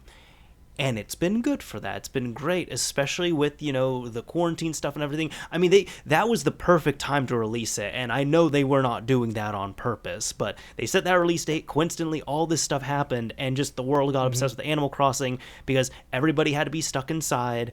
Everybody started getting Switches. Everyone started getting Animal Crossing. Everyone started going to each other's islands, and it was just a nice, happy, relaxing game.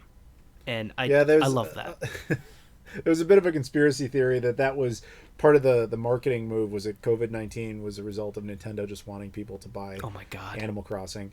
But the better joke was that this was Capcom had launched the greatest marketing ploy of all time for Resident Evil 3 remake was COVID-19. Oh, yeah, that is a good point. Yeah. Made by the Umbrella Corporation. Which, incidentally, a lot of those Chinese companies where a lot of this stuff kind of originated from, they use the Umbrella logo. Yep. But a lot of people think that that's all a conspiracy. It's like it actually was just inspired by. It turns out like the developers, a lot of that was a logo for those biological research companies well before Resident Evil ever existed. Sure. And they kind of just lifted it as like, oh, that gives it some authentication. So it just and now in hindsight, it kind of looks like, oh, goddamn, like it just came back full circle because Resident Evil ended up becoming huge, and it's been around for generations now. And it came out. Resident Evil 3 came out at the exact same time all this started. So there you go. Yes, it did. Yes, maybe it just shows where my head was at because I was just paying attention. I didn't even think of I knew Resident Evil 3 Nemesis, like the remake came out, but I didn't even register that. I was just like, oh, the world is a mess right now. Animal Crossing is cute. This makes sense. No, but it's funnier with that idea. Sure. That they're like, damn, Capcom, you really went all out, destroyed the world just for a video game. Mm-hmm. And Capcom's just like, no, no, no, no, no, no, no, no, no, no, no, no, no. No. Yeah, no. So I've been playing those games like daily, getting back on that Ring Fit Adventure. That has been funny enough. I actually just today, not only I picked that back up, but I also went to my gym and paused my membership because they were closed for about a month and a half, and they just reopened. And I don't feel safe going to the gym right now. I really don't. I don't think I have to explain myself on that to anyone. But I was just like, I'm going to either pause or cancel my membership because I like going to the gym, but I don't feel safe doing that right now. And I certainly don't want to pay every month for something I'm not using, especially since right now it is confirmed I'll be home for at least another 2 months or so. They're being nice about it. You don't have to warn them in advance. You don't have to pay a fee or anything, and you can pause it for up to 6 months. I think they had to adjust that because everybody is pausing their memberships. Although there was a surprisingly high amount of people who were at the gym, and I was disappointed by that. Dude, not to go down this road, but it's becoming disappointing, like how much you go outside and people are like, you know what, screw it. No mask. I'm just going to wander around. I don't even care. Yep. It's like, not that this is the point of your podcast, but pandemics, everybody, they come in waves of 3, and wave number 2 is always the worst. We're entering wave 2, and you're all contributing to it. I have unfortunately equated like the people who have gotten there. They see a little bit of restrictions lifted, so then everybody has a giant pool party, which we've seen already. Yeah. Memorial Day weekend just it's passed like, all that shit. You realize just because somebody said it was okay-ish to go outside, that the virus doesn't go like, oh, it's cool, I guess I won't go over there today. It's a fucking virus. It is. Yeah. I think the thing that I've equated it to is growing up, one of my aunts, she had this cute dog, and he was an outdoor dog. So actually, it's kind of the opposite here. He would be staying outside all the time, and occasionally they let him in the house. But sometimes they just like open up the door and slide some food out there. And the people who are just all of a sudden acting like there's absolutely nothing wrong and nothing's going to spread, they are like this dog where you're trying to open the door just a crack and slide some food out there. Like, hey, here you go. Here's a nice reward. And all of a sudden he just barges in and gets mud everywhere and all that fun stuff. And it's like, no, we didn't want you to come in and get all over the place. This was not the intention. Yep. Yeah. Give a mouse a cookie. Give him an inch. Whatever. Yeah. Yeah. Whatever you want to go with there. Going back to games though, so those have been like the ones I've been playing daily here, but the ones I've finished. So I catalog the games that I finish every month, and every year I kind of do a recap over all the stuff I finished up. But this month I went back and I just got motivated to revisit the PlayStation Classic and remodify it and go all in and do all this other fun stuff. And part of it was I wanted to play through a game, to really put Project Ares, the mod on there, through its paces and such, and mess around with a few things. So, have you ever played Fear Effect on the PS1? No. It is... I know of it, but I have not actually sat down and played it. All right. It's a really good game. It is surprisingly short as well, too, so you could probably beat it in like a sitting or two for a 4-disc game. It's seriously, you can beat it in like 5 or 6 hours. But Sure.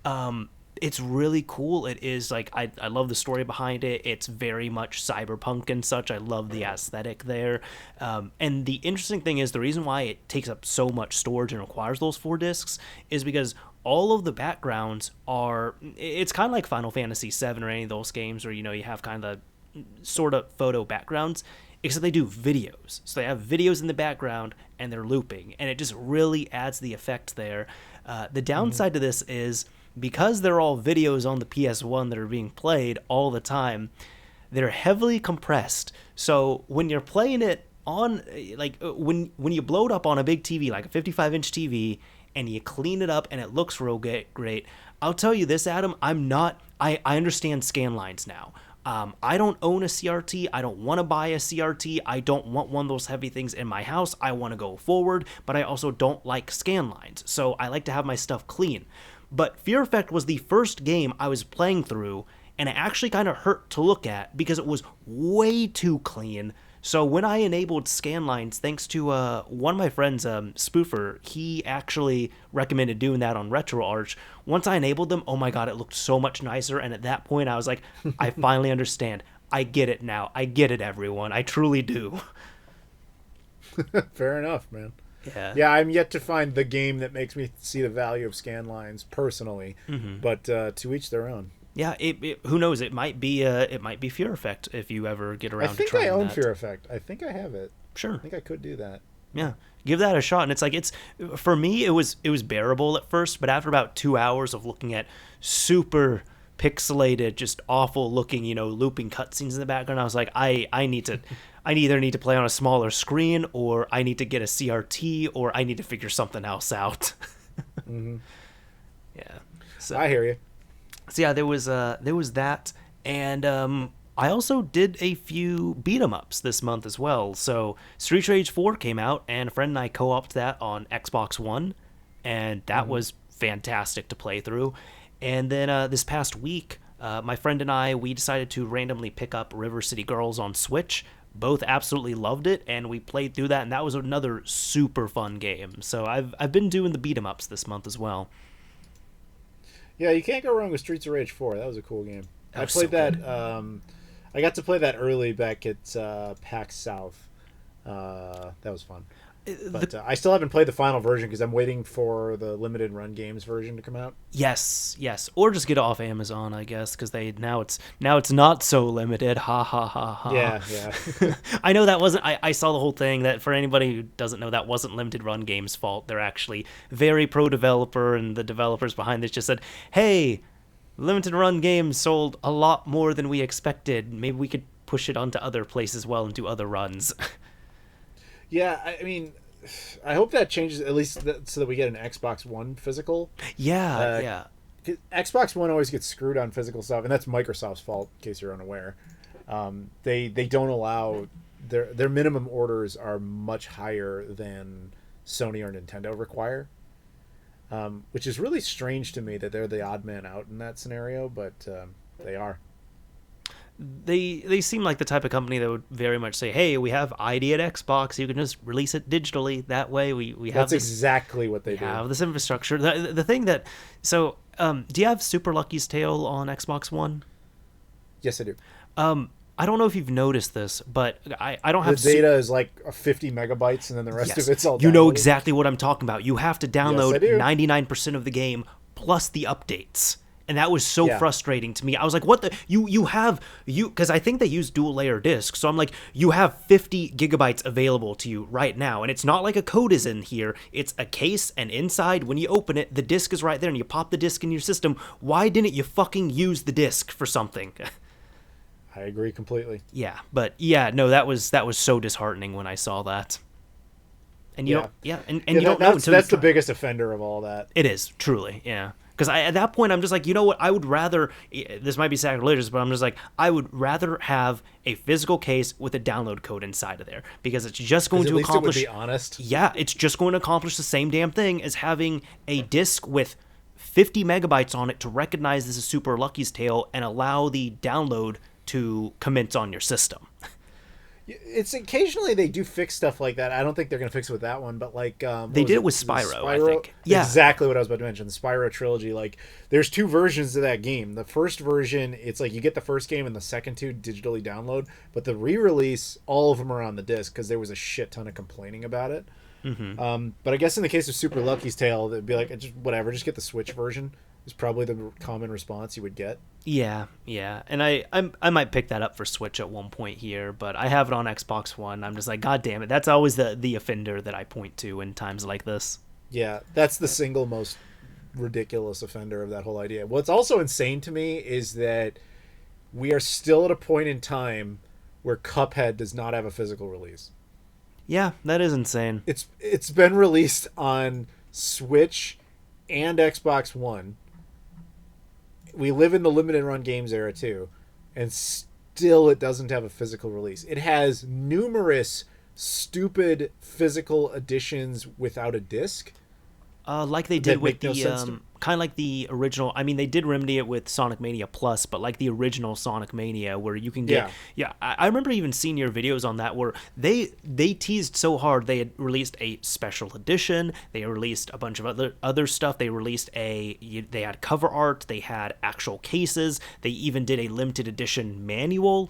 I have the manual. You do. That's how I know about that. But they pressed everything except for a physical copy of the game until Sonic Mania Plus came out, which had everything.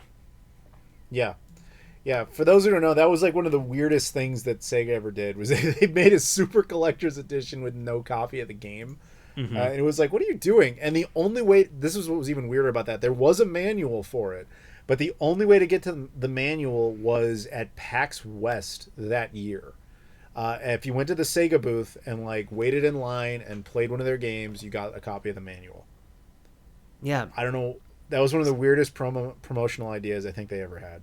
Yeah, I don't get that. I mean, I'm happy that we did get Plus, and I think it was a little discounted too, and it comes with everything. It was to their credit, it was a very nice physical edition, very nice one. But just leading up to all that, I'm like, that's kind of weird. Also, I guess maybe I feel a little bit more burned. I bought 2 copies of the collector's edition. I got one for Switch for myself, and then I bought an Xbox One version for my brothers, and they love it. Like the Sonic figure and everything on there, and the Genesis, that's all so cool, and it has everything except for a physical copy of the game. Yep. That's how it be sometimes. I think they learned a bit because they've been better about the physical media stuff since. But for a while there, they were just kind of like, I mean, they're still doing a lot of stuff digitally only, sadly, but they at least are being more open to it. This is also going to help because Streets of Rage 4, while it was made by .mu, I mean, at the end of the day, it was a Sega IP, so they do have some say in it. Yep.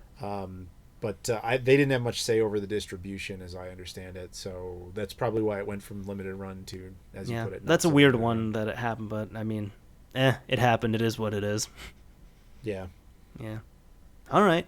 Well, that's about all I have here. So, Adam, I do want to thank you for coming on. This has been an awesome conversation to have with you, and for anybody... thanks for tolerating me. Oh, dude, it's been fun. But for anybody who might want to find you online, check out what you do, all that fun stuff, where can people find you? My name is Adam Koralik, and you can find that everywhere. Twitter, Instagram, Facebook, YouTube is probably best for this purpose because it's videos. But it's just my name. Just look that up anywhere. All right, and I'll put on the YouTube upload this, I'll put some of your links down below in the description so people can check you out. Now, the very last thing I like to ask my guests on here, to see who made it to the end of this podcast, I like to see people comment with a specific keyword, and I do pass this on to my guests here. So, Adam, what keyword do you think should be used, or key phrase, in a comment so we can check them and see who got to the end of this podcast? Nachos. Nachos? I want nachos, so nachos. All right, maybe you want nachos, maybe you want to eat them, maybe you want to smother them all over your body. We don't know, but if you use the keyword nachos in your comment, we will know that you made it to the end of this episode. I mean, it depends on how hot the cheese is, I guess. You know, it's Yeah. quarantine. You can get into a bathtub with a nice plate of nachos and see what happens. I'm just thinking, did you see the Beavis and Butthead episode where Butthead went as nachos for Halloween? That sounds familiar. And he's like, he just pours a bunch of hot Yeah, cheese on it. yeah, he like, yeah, I'm nachos. exactly. That's what I'm thinking. I love that show. Where the hell is the next season of that? That randomly comes back for 1 year and then vanishes again. Yeah, I into thought the they were ether. supposed to do more of it, aside from like the 1 year that they released, I think in 2011, 2012. Yeah, it's been almost a decade since the re-release of Beavis and Butthead. What does that tell you? That's scary. I know, time flies, son. God damn. Yeah. Well, all right. So, not that this is the. We're just gonna add another subject here. Oh, We're talking about God. Beavis and Okay, Butthead, but okay. Basically, all I was gonna say is, I think they actually mentioned this in the bonus materials somewhere. That one of the problems with the latest season or the last season of Beavis and Butthead is Beavis and Butthead was conceived as a warning when it was originally created in the 90s. It was created as a warning to say this is what's happening to the youth of America if we don't step in. If we don't do anything about this, people are going to get dumber and they're going to end up like this. But when we got to the re-release, it got to a point where Beavis and Butthead were now smarter than most of the stupidest things in America. Like the things they were making fun of, like Jersey Shore, are objectively dumber than Beavis and Butthead as characters. Mm-hmm. So they're no longer the dumbest things in the universe they take place in, which makes them not really work as well. That Because actually... they're no longer a warning. Now they're just kind of a remnant. Yeah, that disturbing reminder kind of reminds me of like with South Park. Which I'm happy they did this, but you know, they were going political for a bit, and at one point, I think it was their last season, they said, hey, we're not doing politics, and when asked why, they just said, we used to parody it on here, but now the problem is, even if we just report the regular politics, it seems like a parody already, so we just want to have fun. We don't want to do this anymore. Please help. Yeah, The Simpsons kind of did the same thing. Okay, Like how they famously predicted Trump would be president back in like the late 90s. Simpsons did it, as South Park said. Yeah. Yeah. Yeah. So, whatever. So whatever. Anyways, this is Mr. Mario signing off. Thank you all for listening and watching, everyone, and until next month. Thanks for having me, man. Bye.